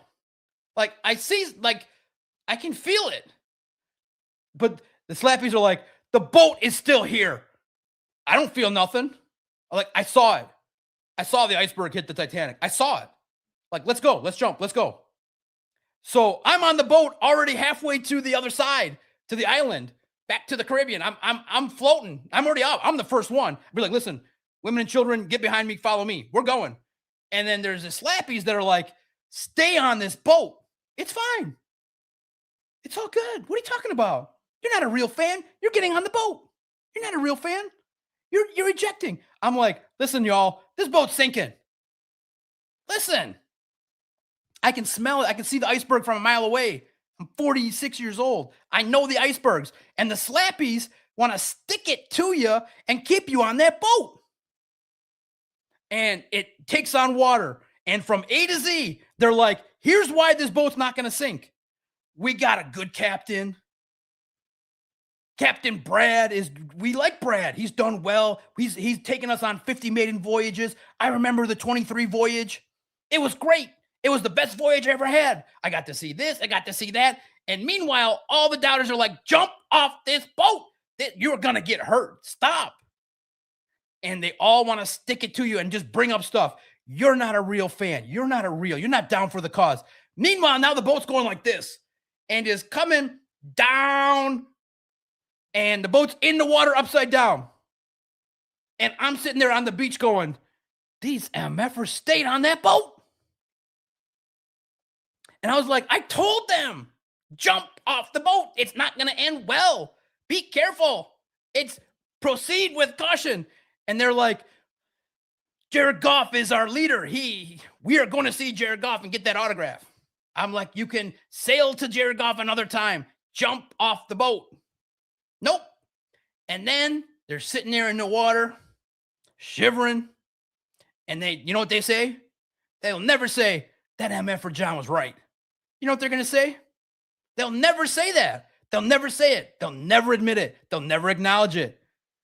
I'll be out there smoking a cigar already half naked. Be like, damn, those people stayed on that boat. And you know what they'll say? They'll never say, you know, that doc warned us. You know what they'll say? We were real.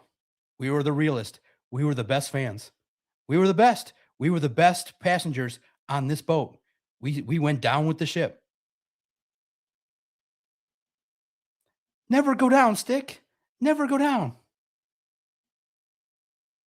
I'm proud of you. Listen, I love that. I wish that was in me.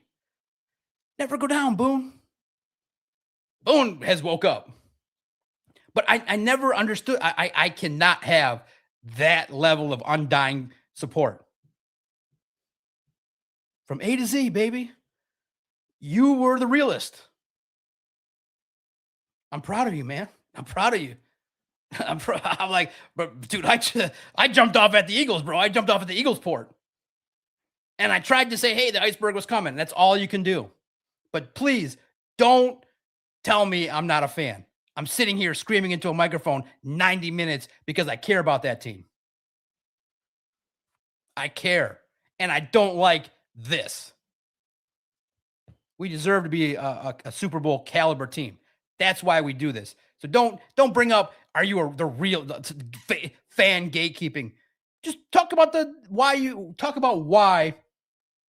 you think the stuff that they say is wild. The 2007 Giants, they jumped to that. The 2007 Giants went on a run. No, man, if you were going to argue, if I was going to take the other side, I would have said, if you were going to sit there and argue that the Lions were going to be successful, I would have said, all right, Dan Campbell's going to coach a little better. He's going to maybe abandon the run and just throw it and just go, wild. And the Lions defense is going to be able to take it. But the first thing I would say is I feel like there's a chance the Lions can win against the Steelers and Vikings, but I'm hella nervous that the Bears is going to be the downfall. I'm hella nervous. At least set your fans up for success. How are you going to tell everybody you're going to win 3 straight? I would have been hella nervous about the Bears. Cold. And the best part is it doesn't line up. A cold game where you need to run the ball. When you've been running inconsistently with an offensive line. It didn't make any sense. So the Titanic sunk in 2025. And in the end, the Lions still can get in the playoffs, but they're going to get steamrolled by the Seahawks eventually or the Rams. So let's just put this to bed. Like right now, the boat's still up in the air, but it's like this. Like, but nobody's left. Everybody's like, okay, we know what the Lions are. Finally, after 8-7. Now everybody's like, "Where's the boat?" Like, we took them all. Right. That's what I'm saying. I could not believe people were saying that. That's what triggered everybody. That's because they had the best defensive line. You don't have that. Hey, man, you don't have that. I'm salty, right? Wasn't that an analogy? That's why you come here. An analogy for the ages. They're like, that man for Doc, he jumped off. That guy jumped off when he saw the iceberg. He knew. They're like, no, the slappies before they hit the iceberg say, we're not hitting the iceberg. The captain's going to divert it away. What are you talking about? I'm like, oh, we're hitting that iceberg. We're hitting that iceberg. Flush. That was game one. That was the Packers week one. And me going, Dan, what happened to motion? Why would you abandon that? Hey, man, you did not run your offense week one. Never let go, Jack. Never let go. Booner, never let go. Oh, man. We're having fun. Listen, I love those people. They make me listen. But I can't, like, my brain doesn't go there. Like, I don't know if it's real. Like, I've never sat in the room with the guy for too long. I was on Stick Show for a segment, but I love that undying passion. You have to love it. It's needed. But the new guy on the radio, that was funny. Today, I listened to that show. I was mesmerized. I'm like, this guy is so fresh. He has no clue what's about to hit him. He's like, y'all, he was captaining the ship and throttling it forward. Love it. I love it. He's like, y'all better believe. No question. He's like, you doubters? What? And he was judging. I love it. He was captaining the ship and going right through it. He was like, what iceberg? We're going to go right through it. That thing ain't going to do nothing. How dare you even question that there's an iceberg? We're going to go right through it. Let's stay on the boat and sing Kumbaya, people. You know, we got some fresh sushi at the bar, and we have casino night. Everyone's like, wait a minute. Like, I know there's comedy room, and there's casino night, and there's a swingers club downstairs, but does anybody care about the iceberg?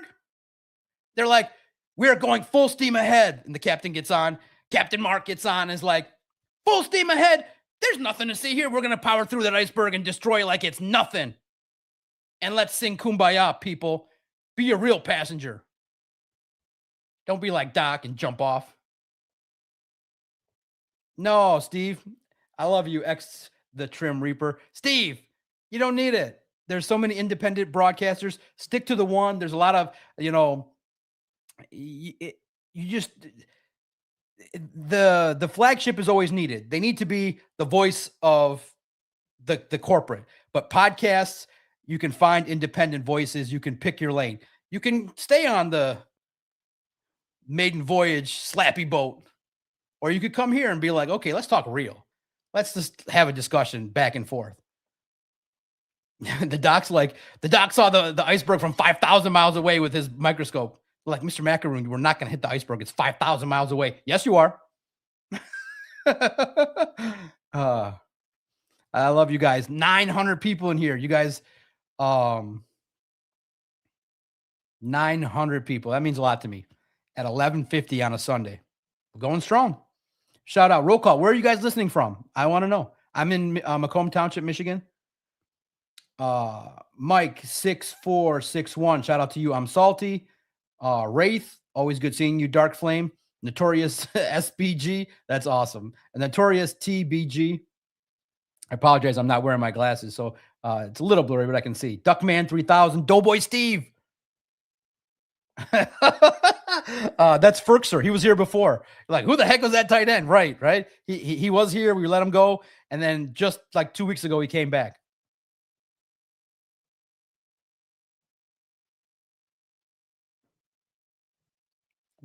Doughboy Steve, shout out to you. Harmon showed how he felt about the Lions giving the sideline the middle finger. What happened? I didn't catch that. I'm up in the press box and I got to run down to talk to the players. What happened, Nick P? Who's Harmon? Steve knows. Hey, man. I'm going to steal it. Listen, I'm stealing it.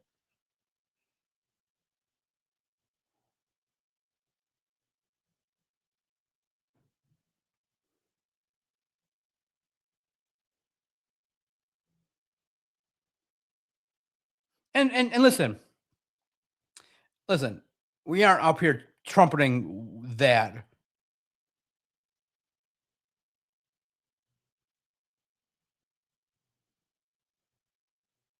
And look what happens. And it sucks. But look what happens. It's tried and true. Your favorite person, your favorite guy has to take time off. It's too hot for him. No. We go right into it. We talk about it. I'm going to tweet it. Some may need a social media break. We don't. Let's talk sports every single day. They can't handle it. Let's talk sports every single day.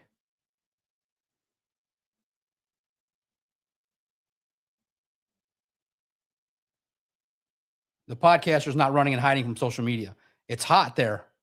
It's nasty. Y'all call me mean things, but I don't need to go and post publicly. It's too hot. I got to take a social media break. We're going to do our content. It's right there. They reveal it for you every day.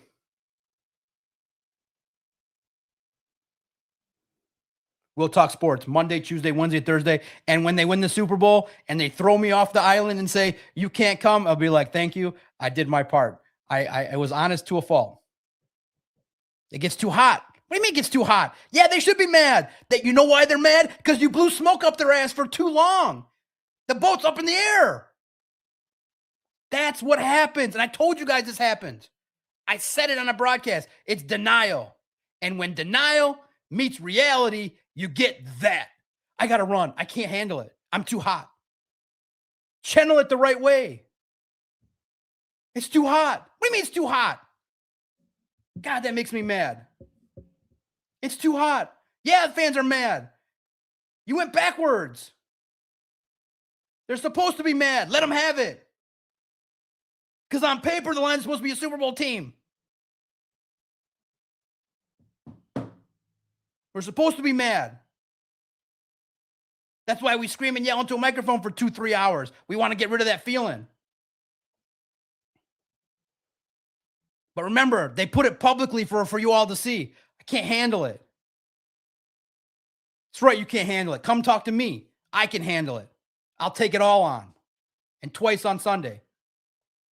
Because, dog, hey, man, I left the boat when I was supposed to.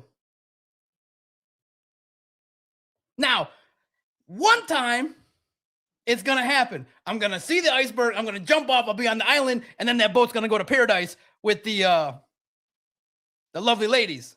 It's going to be like, we found Paradise Island, a nude beach in the Bahamas. They're like, Mr. Macaroon, we skirted that. We nuked that 1 year. That Titanic boat is going to be like, yeah, we lasered that fucking iceberg from 5,000 miles away. It melted.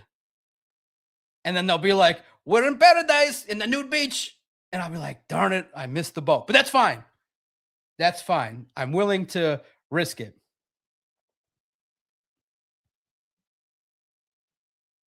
Cody, Doc, why do you keep saying you got off the boat? Quit lying. I did. No. Listen. Good comment. I only have one purposeful assessment. Are they on the track to win a Super Bowl or are they not? After the Eagles game, I said, I think this is over. I still thought that they'd have a chance. I thought how this season was going to play out afterwards with what happened last week against the Rams. I did a broadcast. I said, I think they win this week, struggle, win against the Vikings, and then get hammered by the Bears. I felt like the Bears was meant to be a winner take all and the Lions get punked. That's what I thought. No, what I'm saying is off of the Super Bowl boat. I thought the Lions win this game. After the Eagles game, you started to hear my broadcast and the tone was like, I got some fears. I don't think so. So that's all. I'm the Grim Reaper. No, I'm your friendly, passionate podcaster. Not scared, never scared. I love that. They put it publicly. I got to run and hide. Listen, man, good dude, good people, nice people. Nice people. But they're not meant for the downfall of sports. That's what I'm here for. We will broadcast every day. If they're gone, every day we'll broadcast. On Christmas Eve, we'll do something every day then. That's not sports. When the heat gets the hottest, they run. Remember that. They put it publicly. It's too hot. I'm hot. You're hot. We can't handle it. What are you talking about? Put on a smile and talk to the people. Why? Why can't you face it? There's somebody in here calling me an idiot. It happens. That's sports.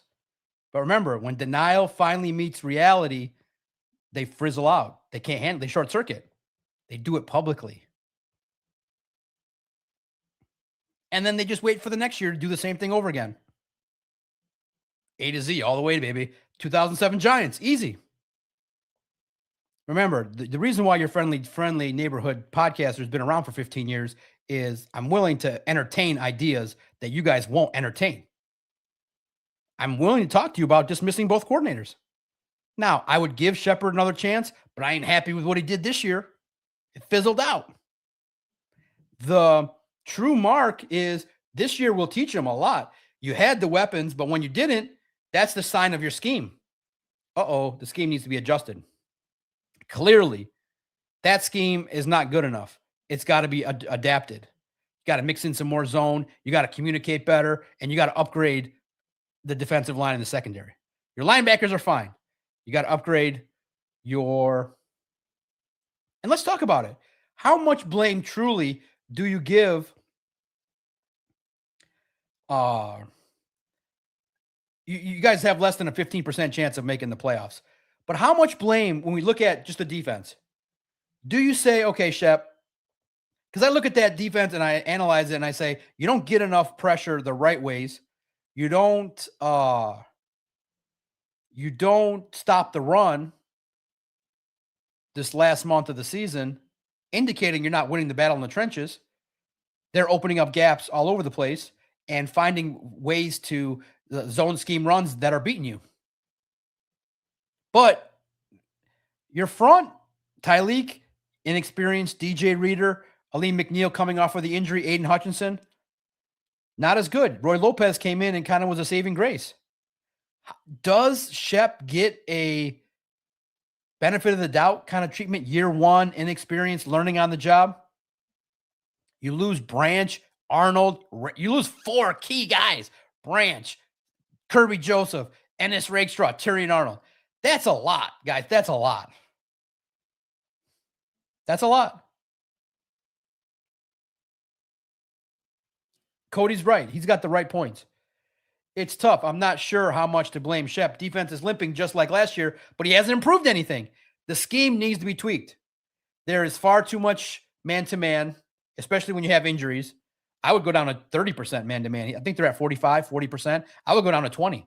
They got to mix in a much better. And when they play zone, though, cover 1, cover 3, cover 4, there's a lot of miscommunications.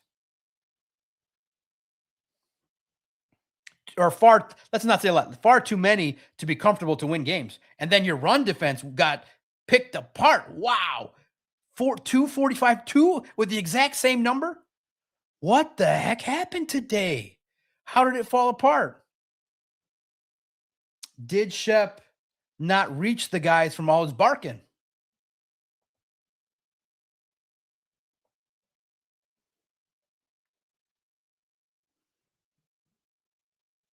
Guys, it's just unbelievable. This is, like I said, the football gods are laughing right now. They're toasting their bourbons together. Aaron Rodgers passed deep to Kenneth Gainwell, 45 yards, second quarter. Jalen Warren, 45-yard touchdown, fourth quarter. Jalen Warren, 45-yard touchdown. What's up with the 45? 4-5, 4-5. What the heck happened?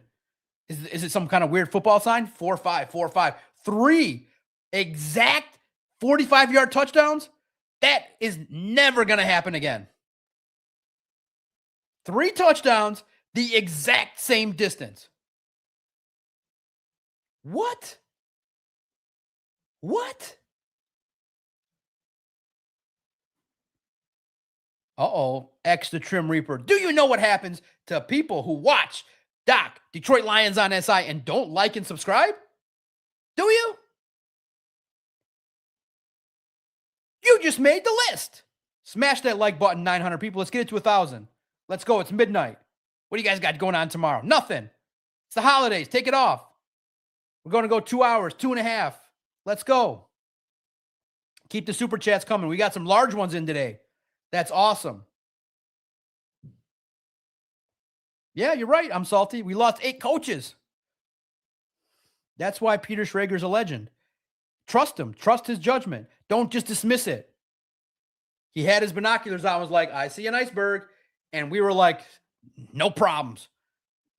Captain Goff and Captain Dan and Captain Brad will get us through it. Peter's like, I see an iceberg. He called it. He said, no playoffs for the Lions. He called it. William, kick trick. What's crazy is you make money on this, they lose. You're going to lose followers. You're terrible. Listen. Now, William, I respect your comments. I don't think you understood how this all came to be. In 2013 to 2019, I already built an audience. And they're on the platform of the website. So I am not losing anything. I have the core audience that supported me for the 7 years. They'll be there forever. And so I started this. I own this. So now I'm just building a YouTube platform to supplement the X and to have communication with the audience in a new way. It's unfortunate that you're wrong. I respect this may not be for you. Go and stay on the boat and see what happens.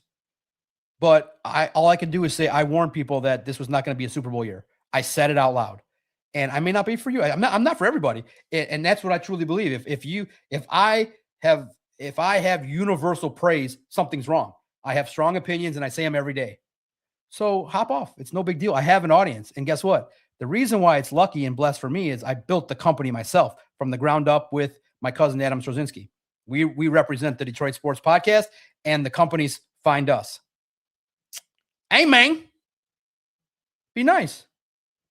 Hey, man. I'm just a friendly podcaster telling you the boat's going to sink, bro. Hey, man. You can stay on the boat as long as you want, brother. There's slappy boats all over the world, brother. Go find them.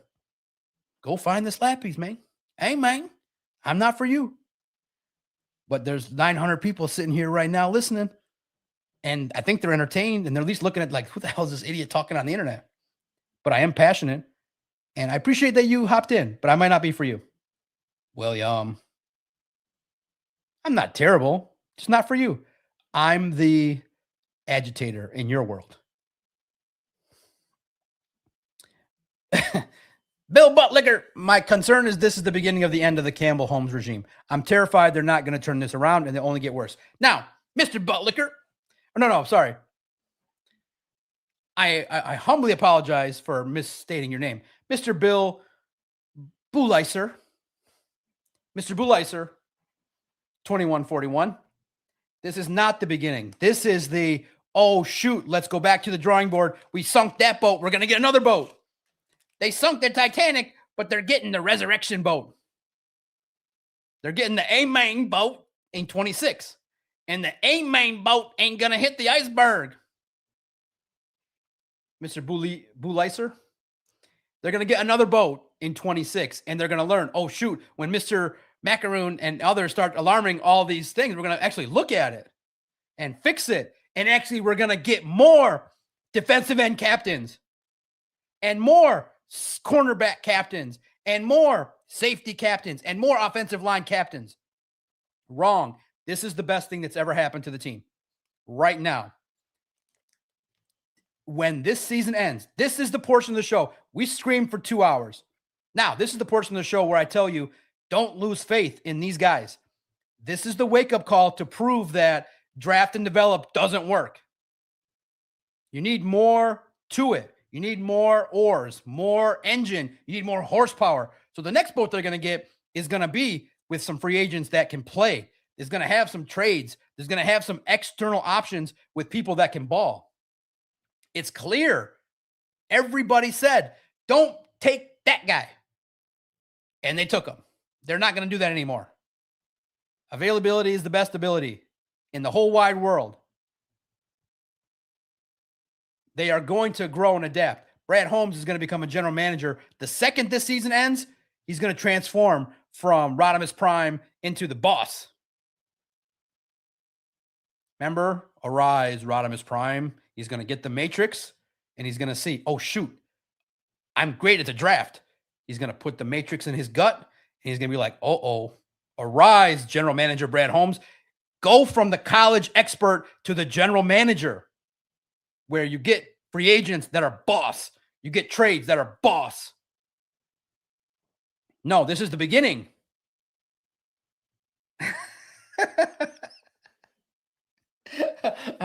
Right, okay. You're right the first time. It's pronounced butt liquor. Arise, Rodimus Prime. He's going to pull it apart, and now he found the secret matrix that everybody's been telling him. Howie Roseman, Les Snead. You got to be aggressive. You can't just stick your nose in the draft and call it a day. You got to be aggressive. You got to upgrade. You can't have lateral moves. You can't replace Carlton Davis with DJ Reed, and that's it. You got to make more moves. More. And when he makes 5 moves, I'm going to say more.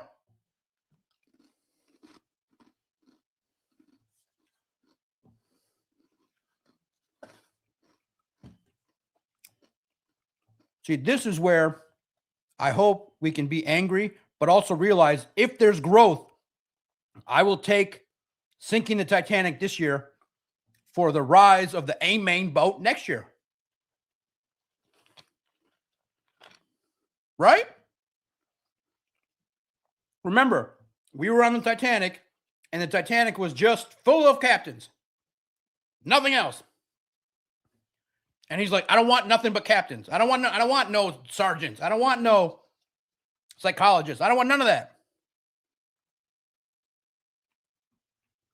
So, can we say that draft and develop is not exactly the plan? Gets you there 60, 70% of the way. Now you got to get free agents. You got to hit the draft. And also, too, he did not draft well. In 23, the strategy, whether you agree with it or not, did not work. Didn't provide enough depth, and you took projects. You are not allowed to draft Canadian projects anymore. You get one. That's it. I'm sorry. And we could argue you took another one in Mekhi Wingo. I'm sorry. You don't get 3 years to develop guys in the NFL. It doesn't work like that. Sorry. Much as you want to change the world, it doesn't work like that. Because you regressed. So the whole world's going to tell you it doesn't work like that. Again, Cody, you know, I don't care when I go to the combine. I might just start asking, excuse me, best defensive end, how many injuries have you had? I'd be like, there's this little midget podcaster that's just asking everybody. He's like 2 feet tall. He's asking everybody how many times they got injured. He's from Detroit. Why is he asking that? Be like, listen, I know you're 6'6". How many injuries have you had?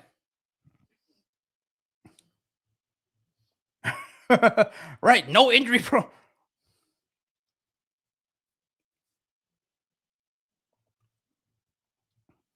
Zach Soap 6292. Wasn't the Washington game a wake-up call? No, because all those injuries, they used the injuries as an excuse.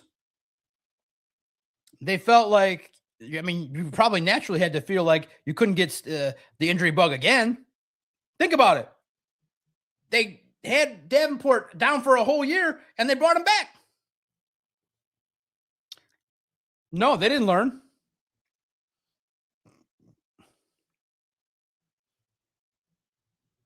Now he learned. I told you, he doesn't become Rodimus Prime until after this year. He becomes Rodimus Prime this year. Now you lead us in the hour of our darkness. It's a great movie, man. I love the Transformers movie. Now you lead us. Boom. Right?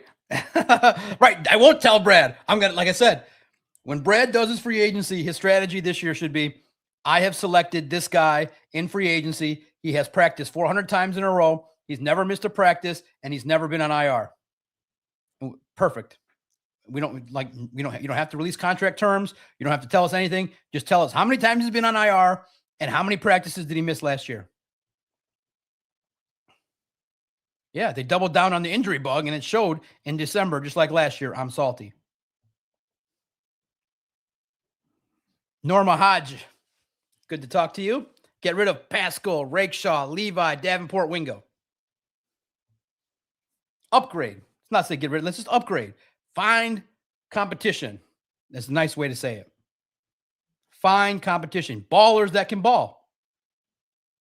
Zach Soap, thank you so much for the $1.99 super chat. That means the world to me. Roll call. Where's everybody listening from? We're inching closer. We're at 950 people. Smash the like button 2 hours in. That's why I love these streams. There's always a rise in audience. The guy's like, you stink, but every hour we get another 100 people. But out of every 100 people, there have to be 3 that don't like me.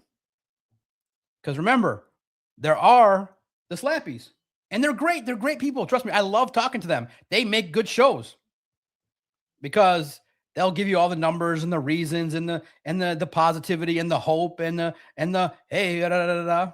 But in the end, I sleep good at night. I did my job to the people. I avoided, rising the hope too high. Except one time, I was really excited when Dan took over play calling because I thought the glasses would be like a superpower. I was excited. I thought it was back on. It didn't last long. It was too much. It was too much taking on water. It was like a patch. But then the other 5 holes.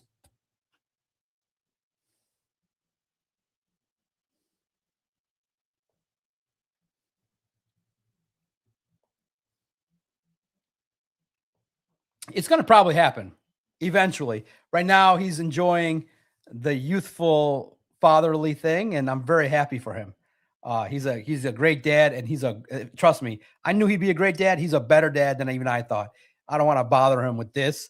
Are you kidding me? He's playing with his beautiful family. He's growing his family. He's doing his thing. My man. So I don't want to bother him with listen to me scream and yell. I want him to enjoy the family. I remember that time. It's a precious time. So he should focus on the kids and the family and doing his thing. But don't worry. Don't worry. He knows. He knows he can't hide for long. A couple of years, let him enjoy the honeymoon of fatherhood, and then I'll rope him in. Don't worry. Don't worry. Shout out to Adam Strozinski. He's a legend.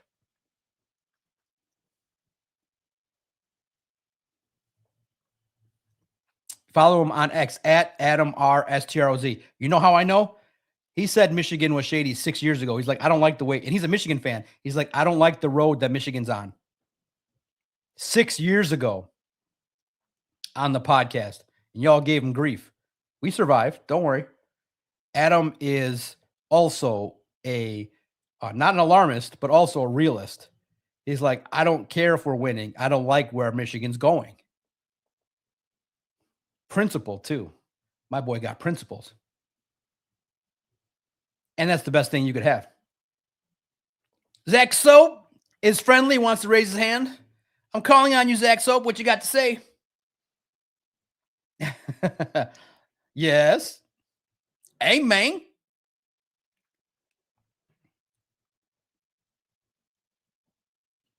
He's like, the Washington game should have told everybody to change ship. Nah, it's hard. It's hard to do. But man.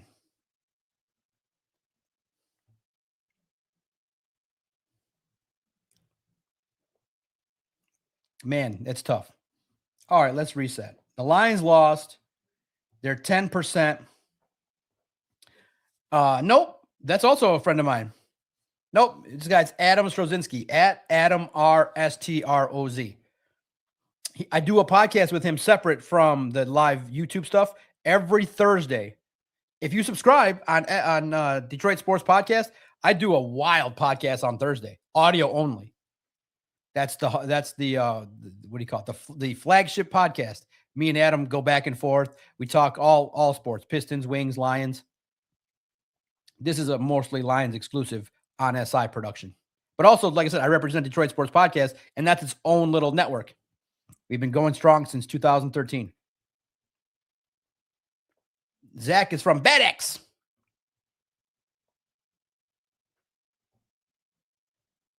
Shout out to I'm Salty. Jeff Lammy, the new member. Shout out. Member Jeff Lammy. Smash show the people. Smash the emojis. 5, 6 of them. Let's go. I'm Salty. Norma Hodge. Cody Yotes. Appreciate you. Bill Buleiser is in the house.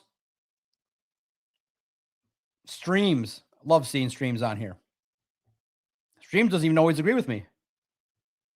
Lazy Link. Steve Shementi. Shep should get a fair amount of criticism. The defense has lost contain on way too many occasions, and that falls on him and the defense.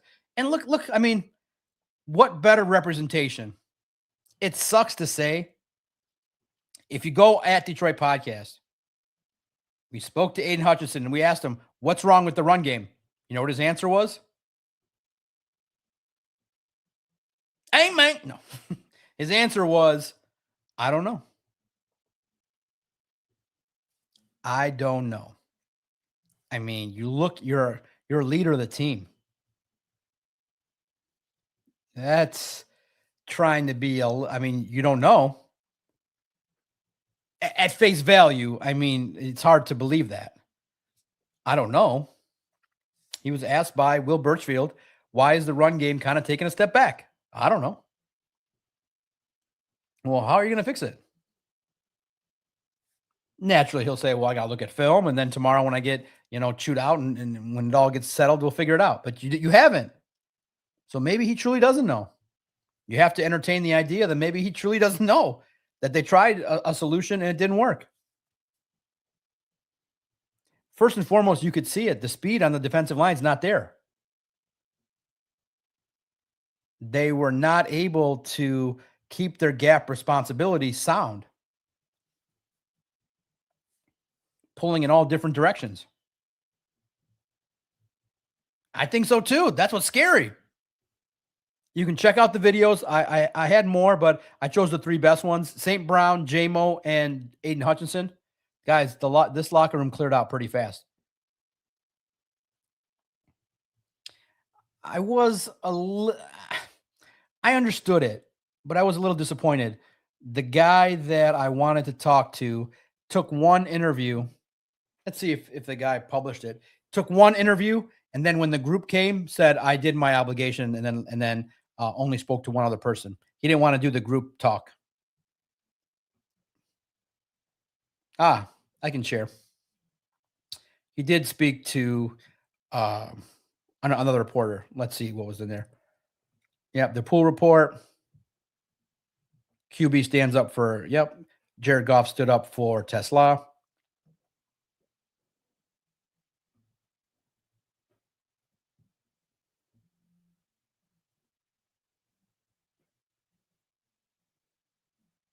That was just behind the scenes. There you go.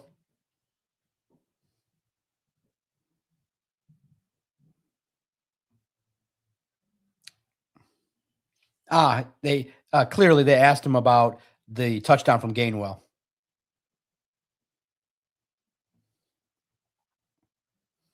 Yeah. See, I mean, but if he spoke in the group, we could kind of get more of the struggles. Yep. There you go. I would have liked to have spoken to Alex Anzalone for a good 5-6 minutes. But the locker room after that loss cleared out pretty fast. But we had Taylor Decker, Amon-Ra, Goff, Campbell, Aiden, and Khalif Raymond, and Taylor Decker. It's a fair assessment of what was going on. All right. Moving forward. Thank you so much for saying that I'm salty. That's really nice. What do you like about it? What should I keep doing? We're getting closer. Almost 1,000 people. Smash the like button. Jeff Lammy says, I liked TK better than Leaf as a returner, but Leaf's a veteran, and you saw what he was able to do. Leaf is a vet. And I think that having both is a unique opportunity. Disguised analyst just joined. New here. Hi, everyone. Nice to grieve. Yes. Yes. A place to come in and just let loose. Hear somebody that's a different style, that's realistic, unafraid, direct, not worried what anybody thinks. That's the one thing I thank God every day is I never have. It's maybe to a fault. I do not care what people think about me in any capacity at all. It's a blessing and a curse. It's a blessing and a curse. Oh, Cody had to tap out. Listen, I'm proud of you. It's late. You hung with it till midnight after a 4:30 start game. Cody, you're a legend. Check the last hour. You never know what could be said. Cody, I'm proud of you. Thank you for being a member. Thank you for being a subscriber to this. And your thoughts are always welcome. Probably go another 25, 30 minutes maybe or so. But I'm going strong. We'll see. Super chats. Anybody have any questions, comments, things they need to grieve off their chest, drop a super chat. Zach, heck yeah. Zach Soap 6292. Heck yeah. Neil, I will always have a debt of gratitude to a million degree. He was part of the door that opened when I came knocking to cover Oakland basketball. He's like, sure, come cover it. And it was a great education. Got to talk to Greg Campy, got to watch basketball, got to learn college basketball, got to ask Greg Campy some questions. I covered the Oakland basketball for a whole year, top to bottom, for Detroit Sports Podcast. He opened the door and he actually came to the office and sat down and he just laid it out. And I just asked him, what's the secret to success? And I've used every tip he ever gave me for success. And that dude's a self-made dude. And I hope one day I'm going to put out to the universe that dude gets an opportunity to be the Pistons play-by-play voice. He'll passionate. He gets my vote. Humbly and respectfully, if there's an opportunity when Mark Champion decides to hang it up, I hope Neil gets a great opportunity. He's great at what he does. Good voice. The voice of Oakland Golden Grizzlies basketball and sports. And he's a nice person. And I like ribbing him a little bit. He walks by, he's like, hey, big time, what's up? I'm like, yeah, I'm not big time.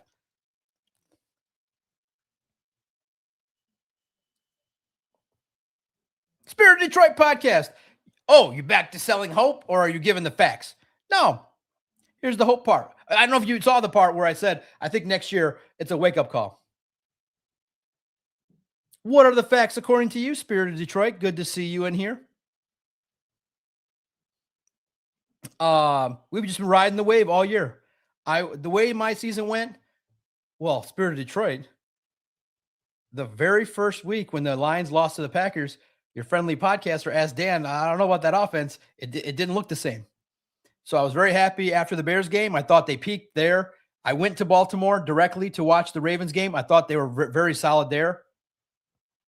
And then when the injury bug hit, I said, oh, man, that's going to be tight. Then my peak crescendo of hope hit when Dan took over from John Morton. It was clear that John Morton couldn't handle all the toys. J-Mo, Gibbs were not used to the positive nth degree. And Dan got him to against the Commanders. That was the zenith. I was very happy. I'm like, this could work. This could be something because, facts indicate that all the top 10 offenses, of the top 15 offenses, 11 or 12 were led by the head coach calling the plays. I'm like, this is a trend. Sean McVay does it. Andy Reid, all the best coaches call their own plays. I thought, well, maybe this could work. But then clearly Brian Branch goes down, Terry Arnold goes down, it piles up, and then the Eagles game happened. And then on the broadcast of the Eagles game, I said, I don't think this is a Super Bowl year. And then that's where we've been assessing it. Now, I was selling hope in that this year's boat sank.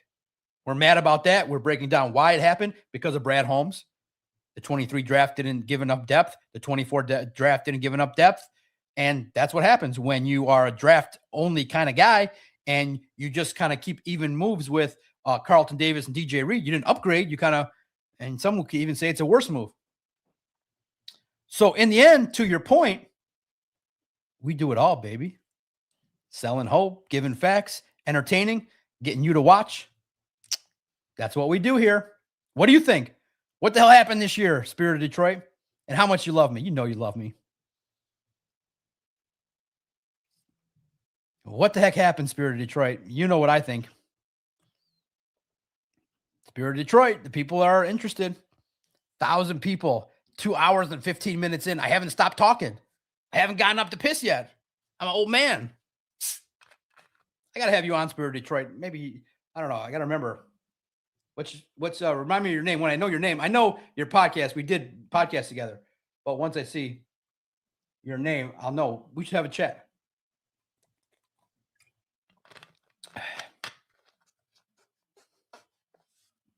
But I know you want the same thing I do. Your full thoughts on losing Ben Johnson. Okay. $1.99 disguised analyst. Your full thoughts on losing Ben Johnson. I was not thrilled that Ben went to the Bears. I felt like if he would have went to the AFC, it was a better pill to swallow. Once it left, then the debate started. I was a little bit worried what would happen to Goff. But once I'm not going to brag, but I was the first person to put the photo of John Morton up to say, hey, the Lions are probably going to target this guy. I was tipped off to that. I was the first on a Friday, and then Sunday, the national media said he's getting the interview. I had already known that. So I put his face. I said, this is a guy who's a serious candidate for this job. And I said, okay, that could work. He knows the offense, but I also said, I have a concern about the run game. This is why he failed in New York. Did he grow? I also put out publicly, here's some concerns. Then once week one, then I did a full training camp series. Every single day during training camp, analysts, I shared, hey, I'm seeing the offense is not really as good as the defense. And we all kind of surmised and maybe incorrectly said the defense would be good. But, you know, they were healthy. The offense wasn't that good in training camp. And we documented it. It's fully online. If you want to go back and look, every single day of training camp, I broadcasted and shared what was happening. So there was some concerns. And then the Packers game happened and everybody lost their stuff because Ben Johnson used motion, creativity. It was explosive. So that wasn't there. It rebounded nicely against the Bears. They peaked, and then the Ravens. But unfortunately, Mahogany gets hurt. Graham Glasgow ended up being the wrong call at center. So here's the full thoughts. You lost an offensive genius. And combined working with Dan Campbell, that was going to be special.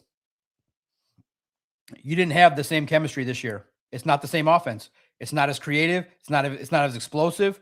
It's not as good. The offensive line is not as good. And you lost a big chunk of your offense. Clearly, you can see now that there's something there also. Ben Johnson, when you saw some of those mistakes, when Dan Campbell said it's frustrating with the procedural stuff and the not crispness, that wasn't there with Ben Johnson. That offense was crisp. When they and if John Morton is anal, Ben Johnson was anal. It's a massive loss, and it hurt the team. The Lions didn't recover from losing Ben Johnson yet. Massive loss. Why do you think I had him on? That's not true. Come out. Maybe he was the only one on YouTube screaming it. But when Mr. Brad Holmes said, y'all are on my ass about the defensive end, who was he talking about? One of the first questions asked to him about defensive end was in February was from me. My question at the combine, you probably didn't hear it because I'm smaller in stature, but I said, Brad, you have built a good team across the board. But people are saying that, because you have a lot of positions that are set, they feel like the one spot that you need to kind of fill is the position opposite of Aiden. What's your message to those people that say that? And he said, I like to get 3-4 defensive ends, but it's hard to do. So Derek is amazing. That's why I had him on the podcast. He is actually somebody that I'm very much appreciative reached out to me. Very much so. And I have nothing but respect for him. I like his stuff. Now, as always, it can be a lot, but I can flow with a guy like that. And he was saying it, says it loud, and needs to be more. I'm in his camp. I would say not to the same degree where I make t-shirts, but in the camp of Bradley Mathias, Melvin, Mr. Holmes, you need to become Rodimus Prime. You need to use all the tools. Absolutely. Derek's the man. I'm salty knows Doc asked all the questions and they didn't answer anything with actions. You heard? Exactly. We asked. The media is good. They have a job to do. They can't be me. They just can't. They have responsibilities and relationships to uphold. I thought that it was okay, but I felt like the offensive line collectively, Mahogany was a little bit rusty, and of course Cam Hayward was on that side. At times. You said it too. I forgot. I almost forgot about Laporta because he was there up and down. Losing Laporta was huge. It's not even the right word to say. That is the contact point of hitting the iceberg. Losing Sam Laporta was huge. But in terms of blocking, he was up and down in terms of using him in the offense. Huge loss, massive loss. And I think part of the reason why I'm salty, Dan has looked that way. He knew the impact of losing Laporta. It's clear. He's a tight end. He knows the value of a blocking tight end. And there's the puzzle. You, my friend, have also sparked the reason why Dan Campbell seems to be a little different. I didn't think about it that way. The loss of Laporta sunk the ship. Offensively. Changes up the blocking. You don't have another weapon. Jared Goff lost his binky. He's got his favorite toy, but doesn't have his favorite blanket. Great question. Alexander, to the chat. Drop your position. What position is the first round priority? Left tackle? Then followed by defensive end? I would go Doc, first 3 rounds. Defensive end, offensive lineman, center, or a cornerback. Yeah, Brock Wright too. Jeff Lammy. Ludell Wesley, shout out to you, my man. Midnight. We're almost there. We're at 980 people. Enjoying 2.5 hours in. This is fun. Not using Monty sunk the ship also. You said it. 1,000 people. Come on, guys. Hit the like button. We're almost there. This guy's analyst. See? Oh, I remember the training camp reports. Glasgow was a worry from the start. Yeah, who told you those interior runs were going to be a nightmare? Your friendly neighborhood podcaster told you. Those interior runs scared the crap out of me. Like, stop it. I openly said, guys, stop with the interior runs. I even said on a podcast publicly, take it out of the playbook. I said, take all your interior runs behind Graham Glasgow. Just take them out of the playbook. Take it out of the playbook. Spirit of Detroit podcast. Great to see you. And I don't think this team deserves the playoffs. Hopefully your podcast continues to thrive. You keep doing it. And this new ship in 26 has a chance if they learn from the mistakes of this disastrous year.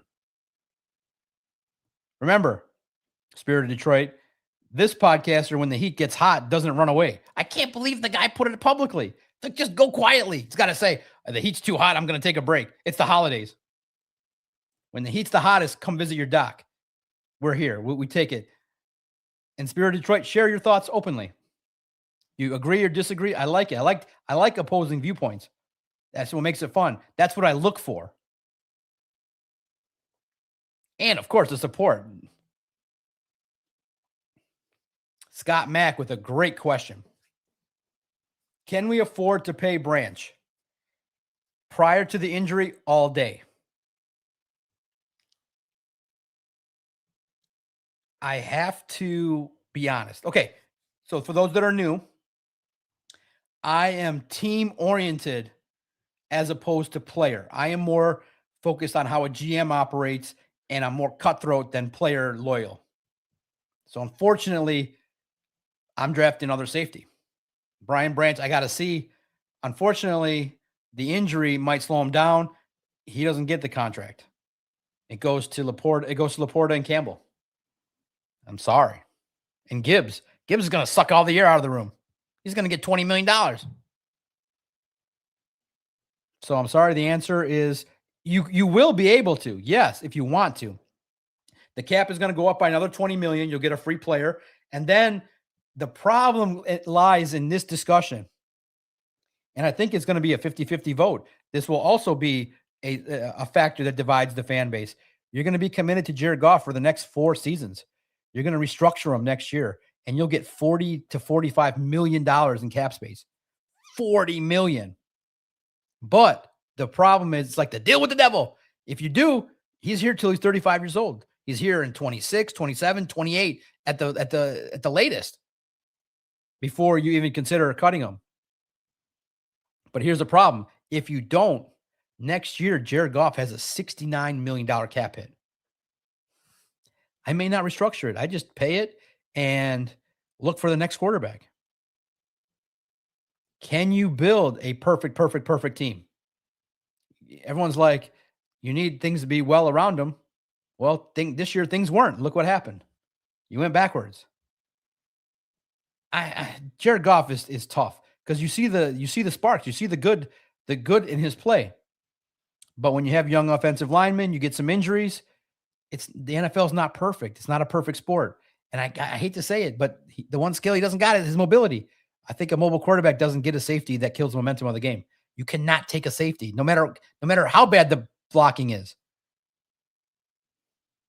You don't have to be a mobile quarterback, but you got to evade the pocket. You got to you got to be able to evade the pocket. These defensive linemen are sick. They're fast. You wouldn't know because all your guys are lumbering and slow. But real defensive ends are fast, twitchy, and they spin and they get to you. But Aiden got those 2 sacks against the statue, Aaron Rodgers. I'm not even going to count him. Aaron Rodgers, come on. Magic Muffin. We're getting closer, 985. Doc, how can this team be fixed? Will it take 2 off seasons to get the necessary players? All right, good question. You're probably going to – I wonder if Alex Anzalone comes back. I mean, the way he was treated, the way this season went, I think he's gone.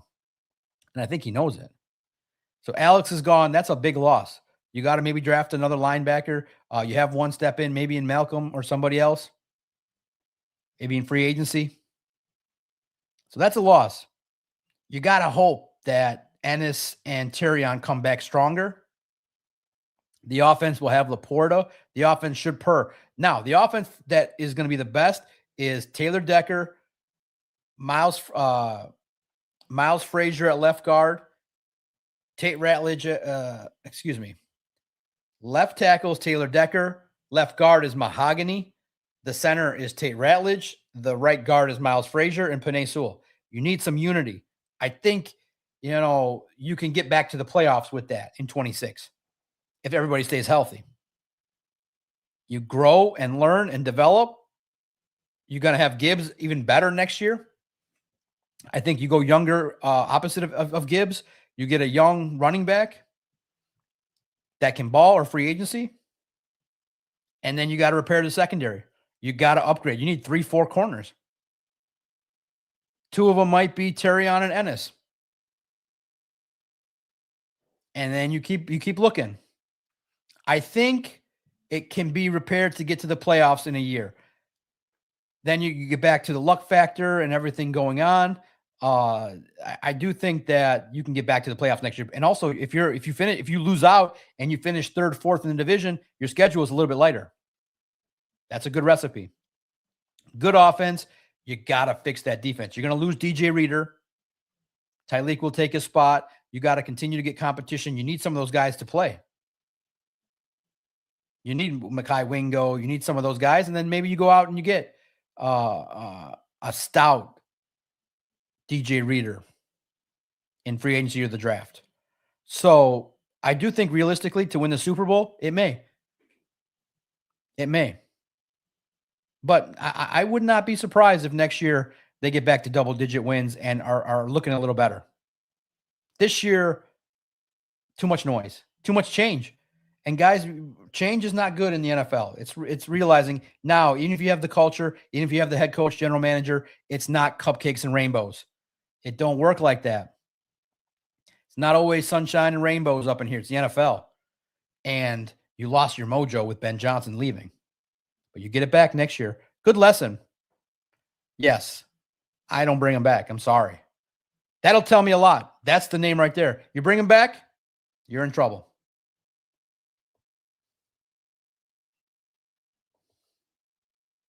Someone's on vacation. Someone's on vacation, enjoying herself. Am I doing a good job, Babo? My angel. I just know it's the good man upstairs knows what makes me happy. My little one listening in on her phone. Get to bed. Your dad's wild, just staying up.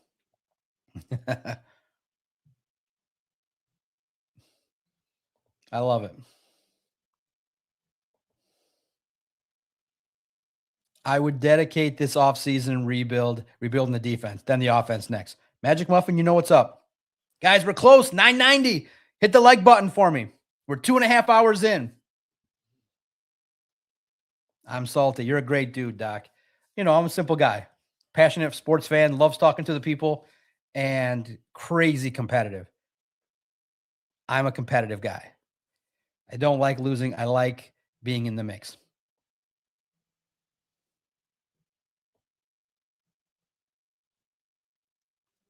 Jeff Lammy says, fix the offensive line. Goff is okay. Yeah, I agree. We'll give it one more retweet here. We're at 991. Can we get to 1,000? We are. It's 12:45. Where the hell did these 2.5 hours go? I am not used to talking that long by myself.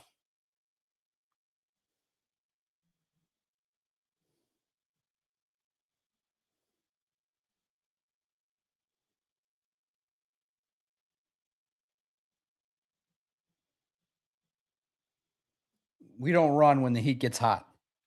Hit the like button for me. For those that are listening on X, what happened this year? Why did it go down this way? I can't. I'm shocked that it truly we're on the brink. Do any of you believe the Packers lose the next 2 games, we win the next 2 games and still get in? It feels like a postmortem, like right now. But I think quickly remember there is hope that Brad Holmes learns his lessons and moves forward and has the opportunity to learn from mistakes. If this season and doesn't end up sparking the full power of Brad Holmes, it'll be a waste. And then you get really mad. Smart, Kamal. We need to start giving Tate some snaps at center for the rest of the season. Possible. Do you guys want to see that? Detroit fan, man, that's a tough one. I did a member video talking about it. He's going to have a tough decision. I think it's 40-60 he comes back, but it's all going to depend on does he need surgery. If he needs an extensive surgery, you could be seeing the last of him.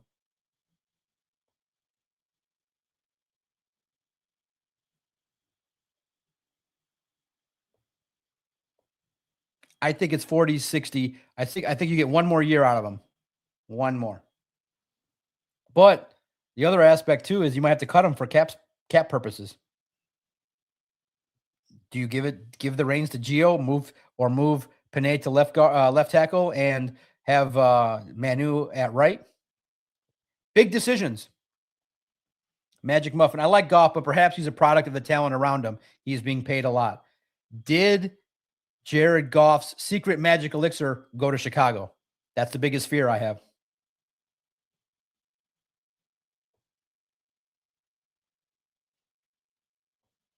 That's the biggest fear I have, is that the magic sauce to make Jared Goff amazing is now in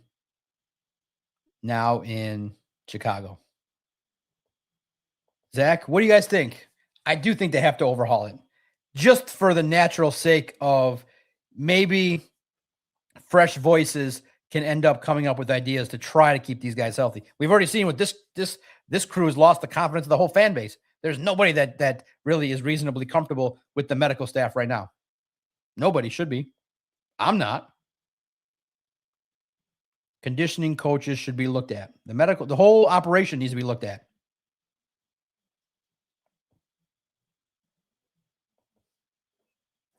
That would be something, right? That would be something. But then there's a problem, because I want that draft. I like Miles Frazier. I think he can do something. That would be a problem then, because then what do you do? Tate Ratledge, who's going to be the odd man out? I like Mahogany. Maybe you have competition. All right, this would probably be a column for tomorrow from Vito. Do you think that Shep only gets this year?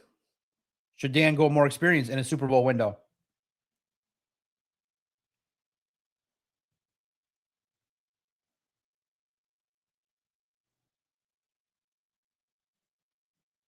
Should they consider firing Shep?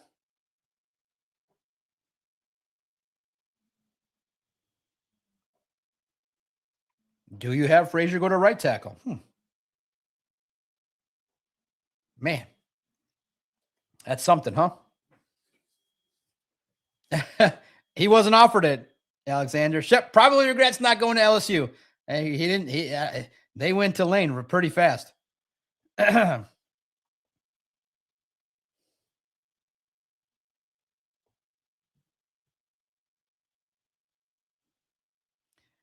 do got to ask. He's had a good year. I'll put the banner in here. You got to ask it. He took the safety. Is Jared Goff still the guy?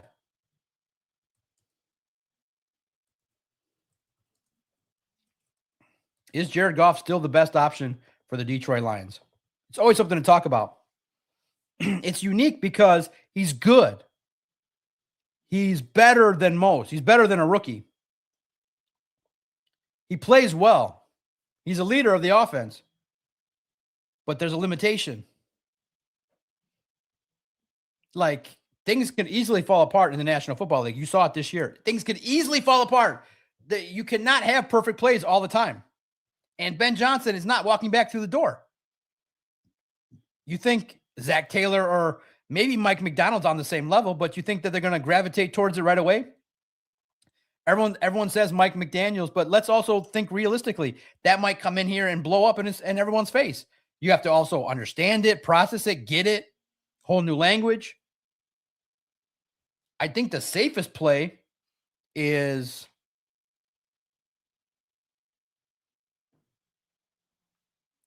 maybe more continuity. John Morton stays in the same role, but Dan calls the plays from the beginning of the year, can install a fresher version of the offense. Maybe you add some new assistants. I do think, you know what, it might be time to upset the apple cart behind the scenes, behind the coordinators. Brunell, Deshae Townsend. Might have to just upgrade. Go find opportunities to get better in every area. Goff's your guy. You're going to restructure the contract, and it feels like Brad Holmes is married to him. So is Dan Campbell. I feel like the fear is if you get a rookie quarterback, that'll just be another wasted year. So I still think he's best for the Lions, but there's more doubt. And I respect the fans. They tried. They cheered for Jared Goff to the highest of heavens. They were cheering for him. Jared Goff. Is he still best for the Lions? And I have to ask you guys, because we didn't talk about it, because the Lions didn't deserve that win. The Lions clearly didn't deserve to beat the Steelers. But how does the official call a pass interference on a rookie when it's wrong?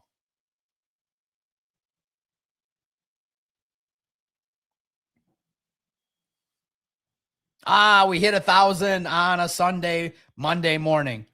Jesus, $5. I don't agree with that. But you're a Steelers fan, so you get to say it. Steelers fan here. This was karma for that Trump dance from St. Brown. That guy's taking a lot for that, but I disagree. Amon-Ra St. Brown is a good dude, but you're a Steelers fan. Man, where did you guys come up with that offense? But thank you for the super chat. It's not karma. The Lions football karma is for something holy, unholier than that. Come on, Jesus. The Lions history. Listen, y'all got your own problems to worry about. We won a playoff game in the last decade. Dude, your guys' offense, predicated on playing us on a bad defense. Your offense is really stale. You guys, holy cow.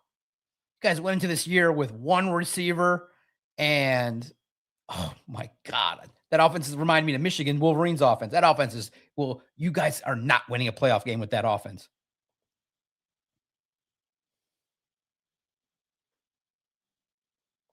But credit to the game plan. I like Tomlin in that I had this thought. All right. And please, this is a late night thought. Jesus, you might be the perfect guy because the heat's hot. Straight up trade. I think it would benefit the Lions. Straight up trade.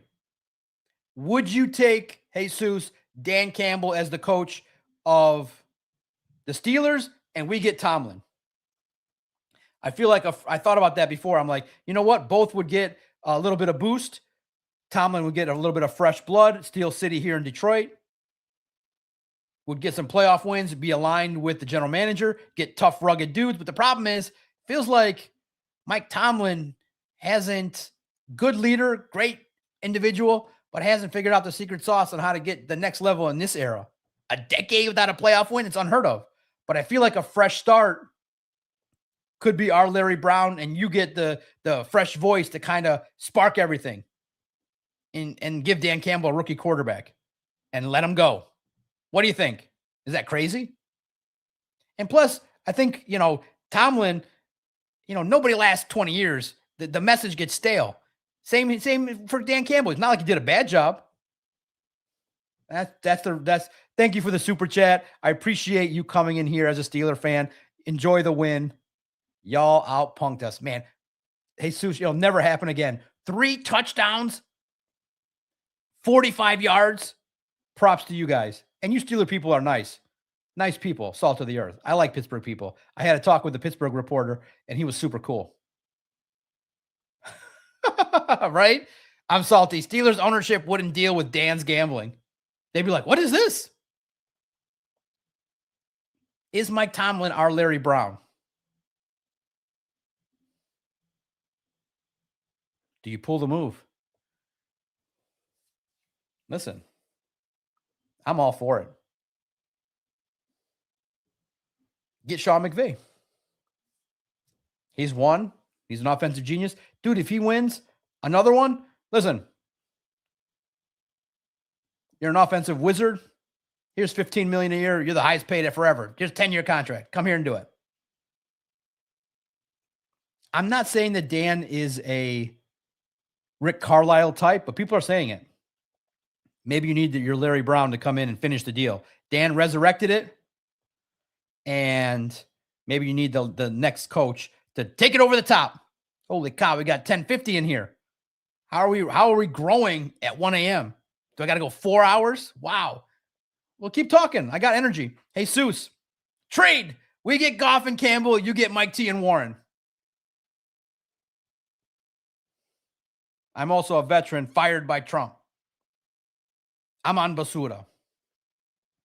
Listen, many appreciation for your service and dedication to this country. There's nothing better than that. There's no more respect I give people than veterans of this great country. You're much braver than me. You have all my respect, and you can even call us out. Sorry that happened, but in the end, you're resilient. It's not how many times you go down. You pick yourself up and you get after it, and you make sure that you take care of yourself. And I hope that you're supported. I hope that your mental health is strong, and I truly hope you have been supported in a way that warrants you still wanting and being appreciative of the fact that you were a veteran. Hopefully, the bureaucracies didn't derail that vision for you. You're the best. It's the best. I denied that trade. Are you crazy? I like that you want to you want Goff in the deal. We're just talking coaches, boss.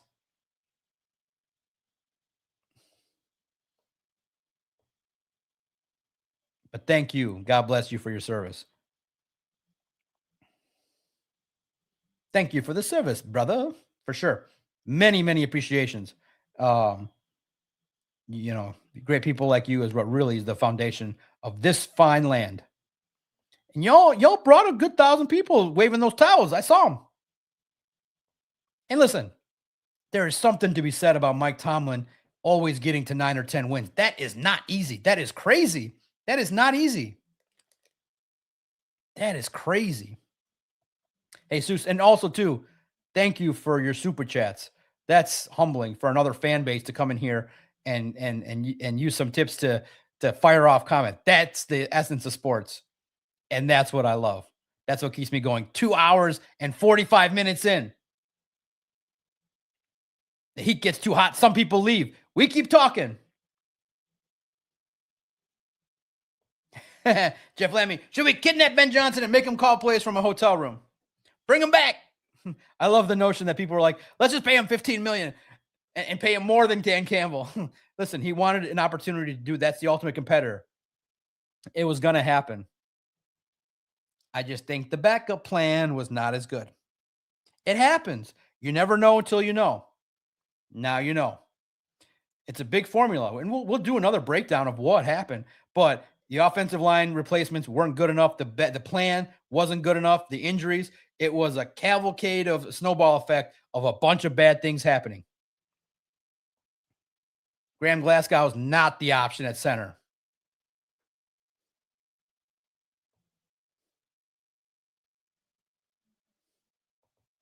Bears were just a more attractive job. It was a job. And yeah, it was attractive. Are you kidding me? You got a first-round quarterback that you think is good. You don't think he studied Caleb Williams? He studied him. Look at what happened. Ben Johnson's a quarterback maker.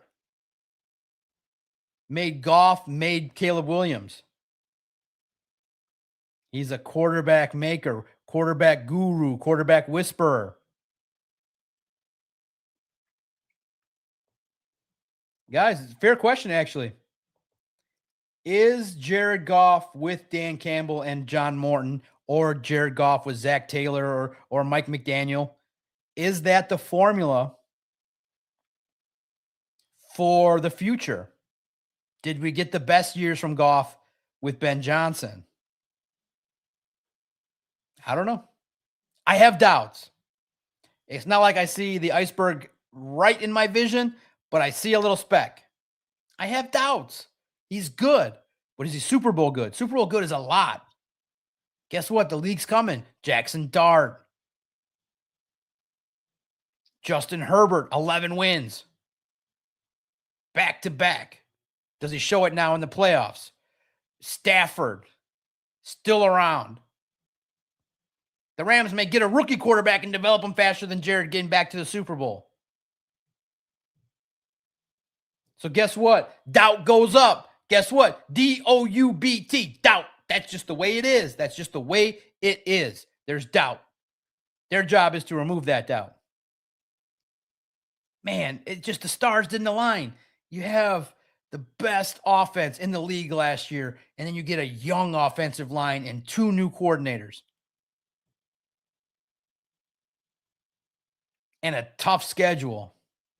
And then your division gets tougher. The Packers The Packers make the move. Literally everything that you did not want to have. You wanted to see aggression. Why didn't the Lions make the Micah Parsons move?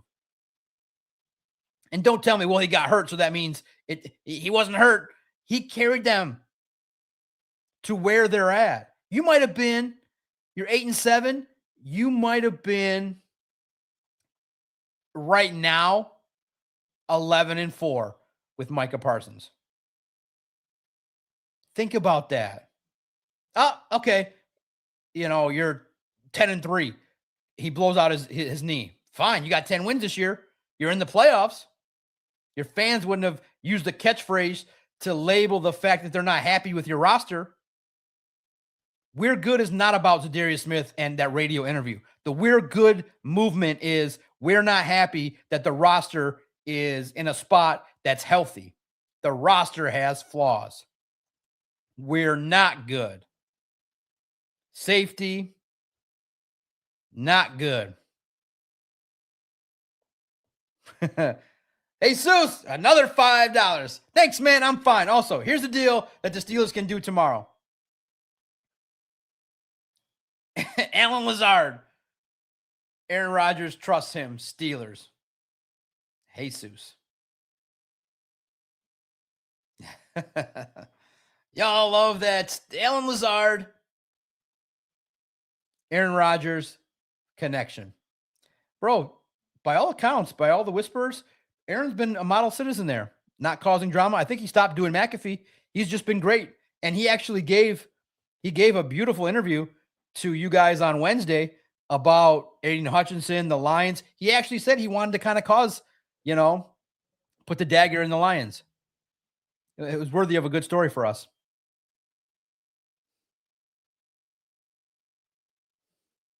Thanks, man. 3 super chats. Jesus, good luck, Steelers, rest of the way. Good luck battling the Ravens. Good luck in the playoffs. You're going to need it. You're going to need it. You just need another weapon. My God. My God. But to that degree, to come into Detroit, now physical the Lions, good on you. Jesus. My man. Linsider. Lion Insider. The Lion Insider 824. Doc, the overconfidence and lack of quick recovery from coaching mistakes is what killed the team this year. The coaching talent left town. Last year, we had way more injuries, and AG held it up.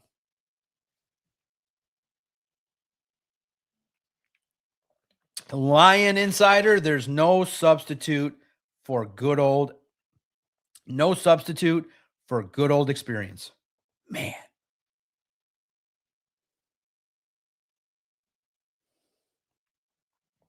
You're absolutely right. Absolutely right. Well, Jeff Lammy, he's gone. Tyler has accepted, reportedly, the position of offensive coordinator at Iowa State. He gone.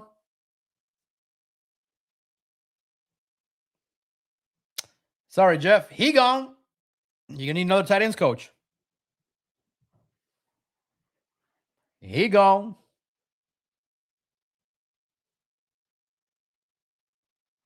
What is the position you guys think the Lions should prioritize in the draft? Is Jared Goff still the guy? And this is what we've been talking about. Should the Lions consider firing Calvin Shepard and John Morton? Just say, okay, you know what? Fresh start. Let's get experience. I'm not opposed to it. Experience matters.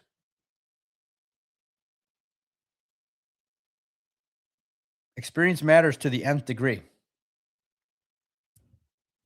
And when you have this turnover, it ends up being in a position where it's too much to overcome. And this Detroit Lions team didn't. And what's tough is that I think that the season grind caught up to the team.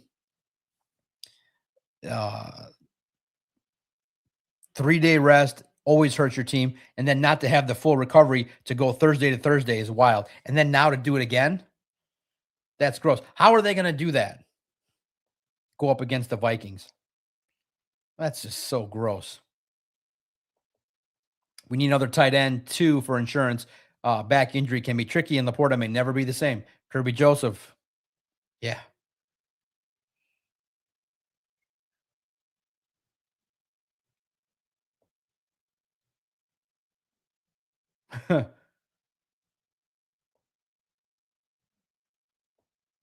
Steve Schmenti, he's still listening. This telethon will be better than Mitch Albums. I think it's good. No, it's going to end soon. About 5-10 minutes. That's it. 3 hours is good, right? I met my goals.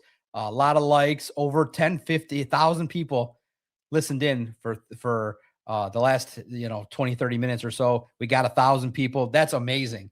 I think people just want to listen in on General Lions talk about a team that in 2025 did not meet their goals.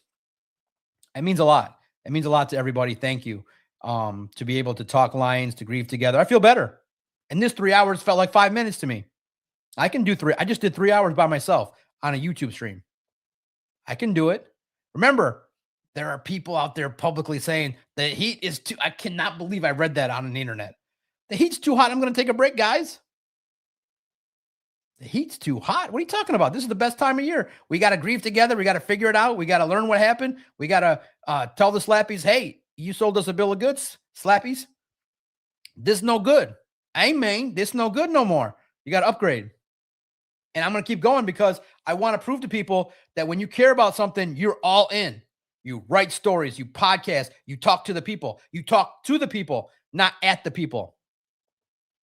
And y'all are into it. If you're into it, I'm into it. 1,000 people right now. Let's keep it going. Maybe we'll go to 4 hours.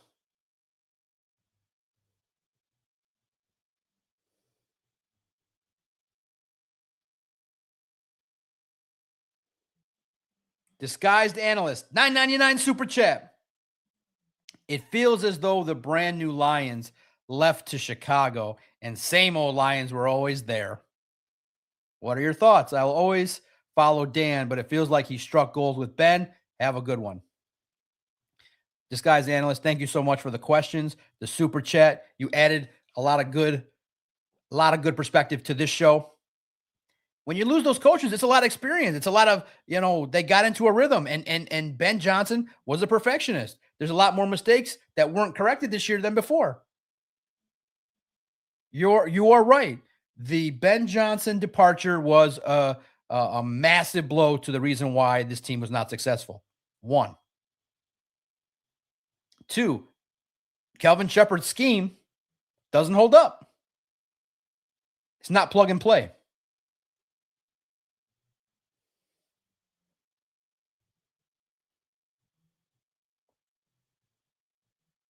Jeff, get to bed, my man. Thank you for checking in, Jeff Lammy. No, I'll be off the air. You can come back on and catch the last 10 minutes, but I know you listen to a lot of this show. It means a lot to me. You're a legend. Get to bed. Appreciate the 1,000 people here listening on a stream. The doc will have a conversation. Just a place to hear commentary, good and bad, about the Lions. That's what it's about. It feels as though the brand new Lions left to Chicago and same old Lions were here. Listen, it's not the same old Lions. It's just a team that was not able to handle the noise and the chaos. It was not a linear growth. The Lions regressed. Thank you for the super chat. The Lions regressed, and we're going to spend an offseason figuring out why.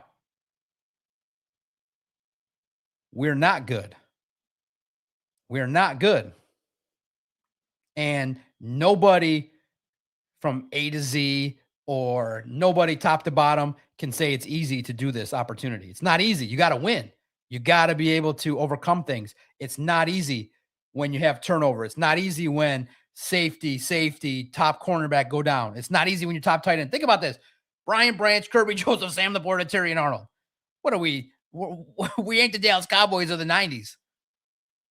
Your account is nothing.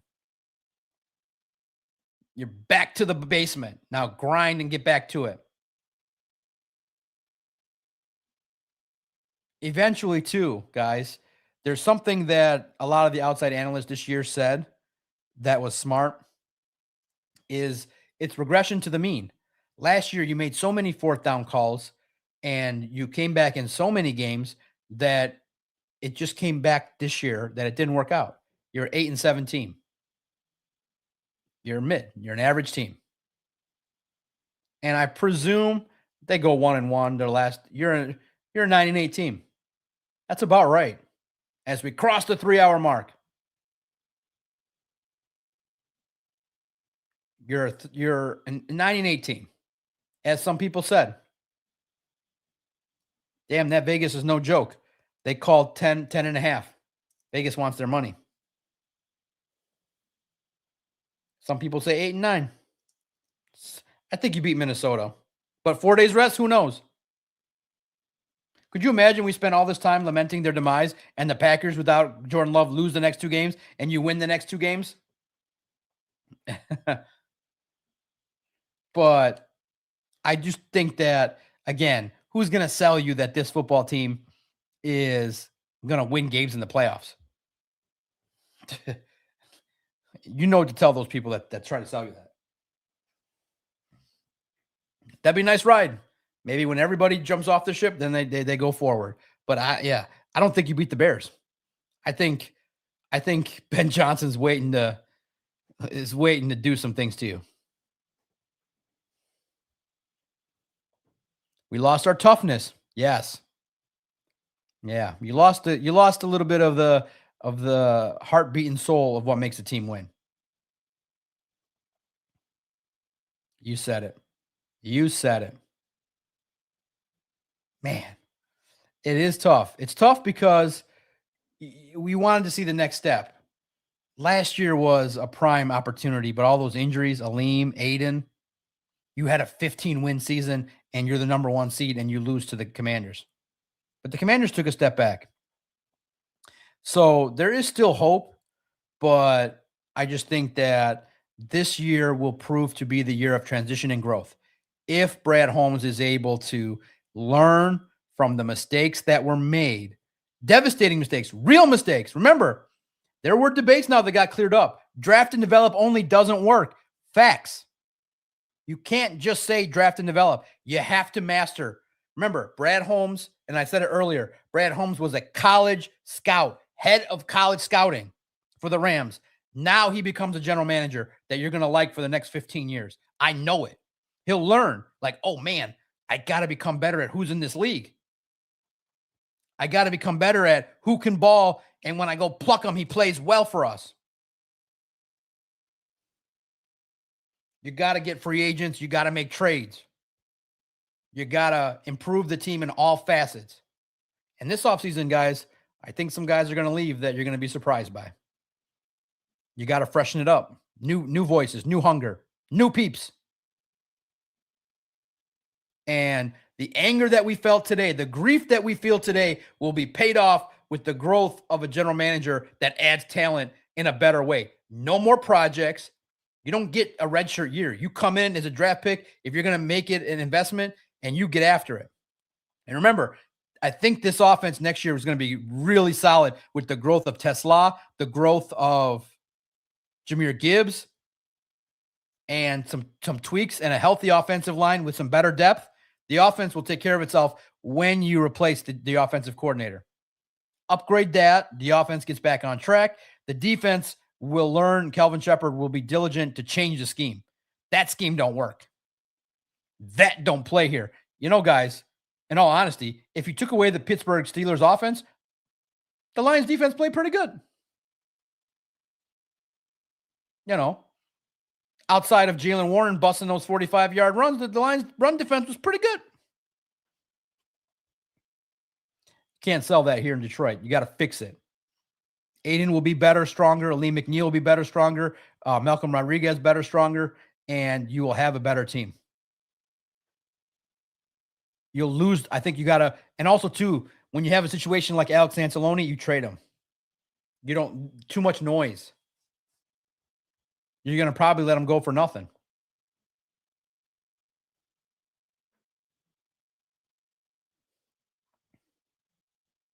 I think that's where the growth happens is move on from noise, handle what you got to handle and upgrade the team in all facets. Free agency, draft. Brad Holmes' last two drafts have not been good. Not to the degree that you think would be bestowed upon someone considered elite like Brad Holmes. So, all right, guys, I gave you 3 hours. You gave me 3 hours. Unbelievable post game. This one might go down as my favorite. Maybe my favorite broadcast of all time. I have never done 3 hours. What did we talk about today? We talked about and recapped the Detroit Lions 29-24 loss. It was, I can just share a little bit of the experience. I was into it. I was like, oh man, when the call was being debated, my heart was beating. What does that tell you? I was calm like this with my heart beating. And of course, I wanted it to go the Lions' way. What a wild story that would have been if they would have just came on, and I'll just lay it out fantasy-wise. They come out, they debate. Jared Goff was trying to politic to get it. Credit to him for doing it. They come out and say, we picked up the flag. There's no call. Touchdown Lions. Game over. Ford Field would have been burnt to the ground with cheers. And all the Steeler fans would have been like, it's the worst call ever. You would have made national news. Oh, my God. Instead, you get 2 calls, OPI in your own crib. That's got to change. You got to get more respect. You got to be a Super Bowl team just so that you don't have that kind of nonsense in your own crib. Who's to say?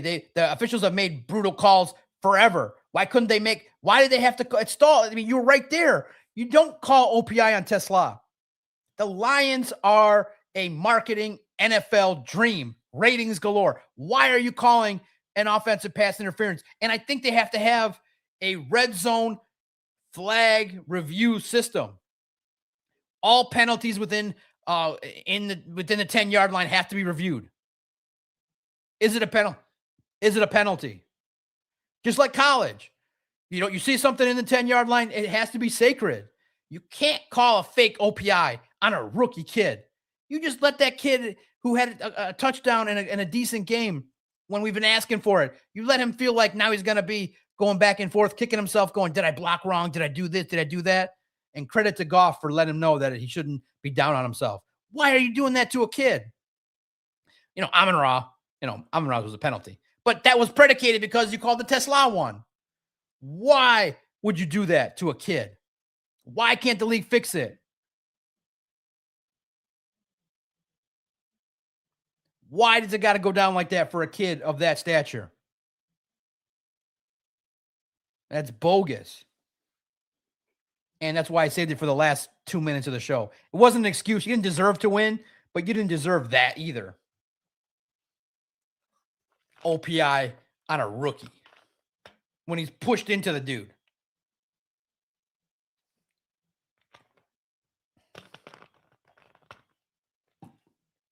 And one day I'll top it, Steve. I'll go 4 hours one day. I can do it. 3 hours, pretty good. Good night, everybody. Let's do a roll call before I get out of here. Norma Hodge, Doughboy Steve, Steve Chimenti, the great listener, Duncan Stewart, 4th and 60, I'm Salty, Nunya Biz, 1235, Gumby. Roll call, Lion Insider. Jeff Lammy got in. All the super chat, all the likes, over 100 likes, over 1,000 listeners. You know what's up. I'm going to read this again. I have to differentiate because I don't like that. Listen, you can be that way, but you don't have to share it publicly. Some people are writing to you guys, I'm going to take a social media break for at least a week. Y'all are hot. I'm hot. That's the exact opposite. You'll see more of me then. Don't be like that. We're a part of a community. We go through this together. We're on the same boat. Even though some of you stayed on the sinking one, other of us got off, we're still creating the new boat and coming back together next year. And in some way, there will be harmony. But remember, the doc will never stick it to you.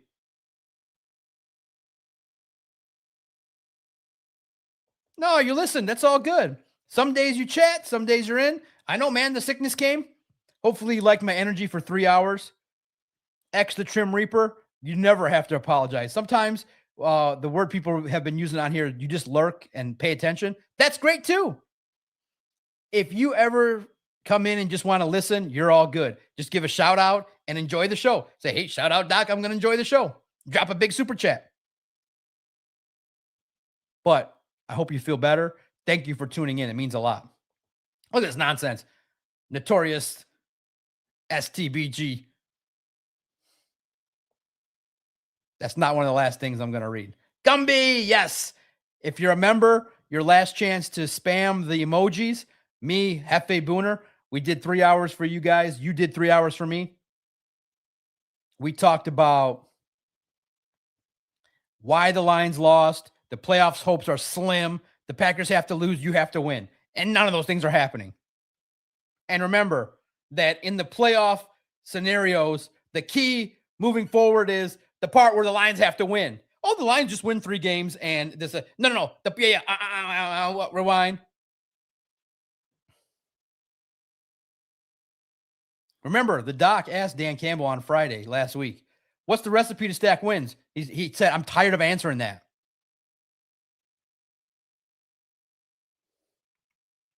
What does that say? Get the first win. Well, I think subliminally, there is no recipe. You don't have the trenches. You don't have the recipe to win this year, but they're getting closer. This year, they burnt the pie. This year, they sunk the ship. Next year, I got a feeling it can only get better. Please don't let it get worse. Remember, your friendly podcaster, Doc, will never stick it to you. Always give you energy, opinion, what he thinks, a spot to listen, a spot to talk, and someone to talk to about the Detroit Lions. And remember that when the going gets tough, Doc is here. We're part of a community. You're part of the community. I'm part of it as you are. I'm fired up. We just did 3 hours after I woke up this morning at 6 a.m. So what is that? 18-hour day. I could go another 2. But I got to check on the site and see what the heck we did in numbers. See about this stream. Thanks, everybody. Good night. Some are running. We're going to talk probably again tomorrow at some point. Dan talks in this hour, I think, ish tomorrow. Maybe closer to this. Maybe that, ish time. I think, it's in that window. In that 4 o'clock window. But I forgot what time it is. I got to remember to get there on time. I'm debating whether I'm going to go or not. And there is no practice for the Lions this week. There is no practice. It's a walkthrough, day off, Vikings game. That's gross. Great stuff from you guys as always. I'm the Doc John Macaroon. Like is the free way to subscribe. Become a member. Get access to emojis, member videos. I drop 2 or 3 that you can watch on demand. And you're part of the community. You'll get insider shout outs, all that good fun stuff. Access to the emojis. We'll work on continuing to add great benefits for those that want to continue to be members. We got over 100 members. It's great. It's a good building community. And you know that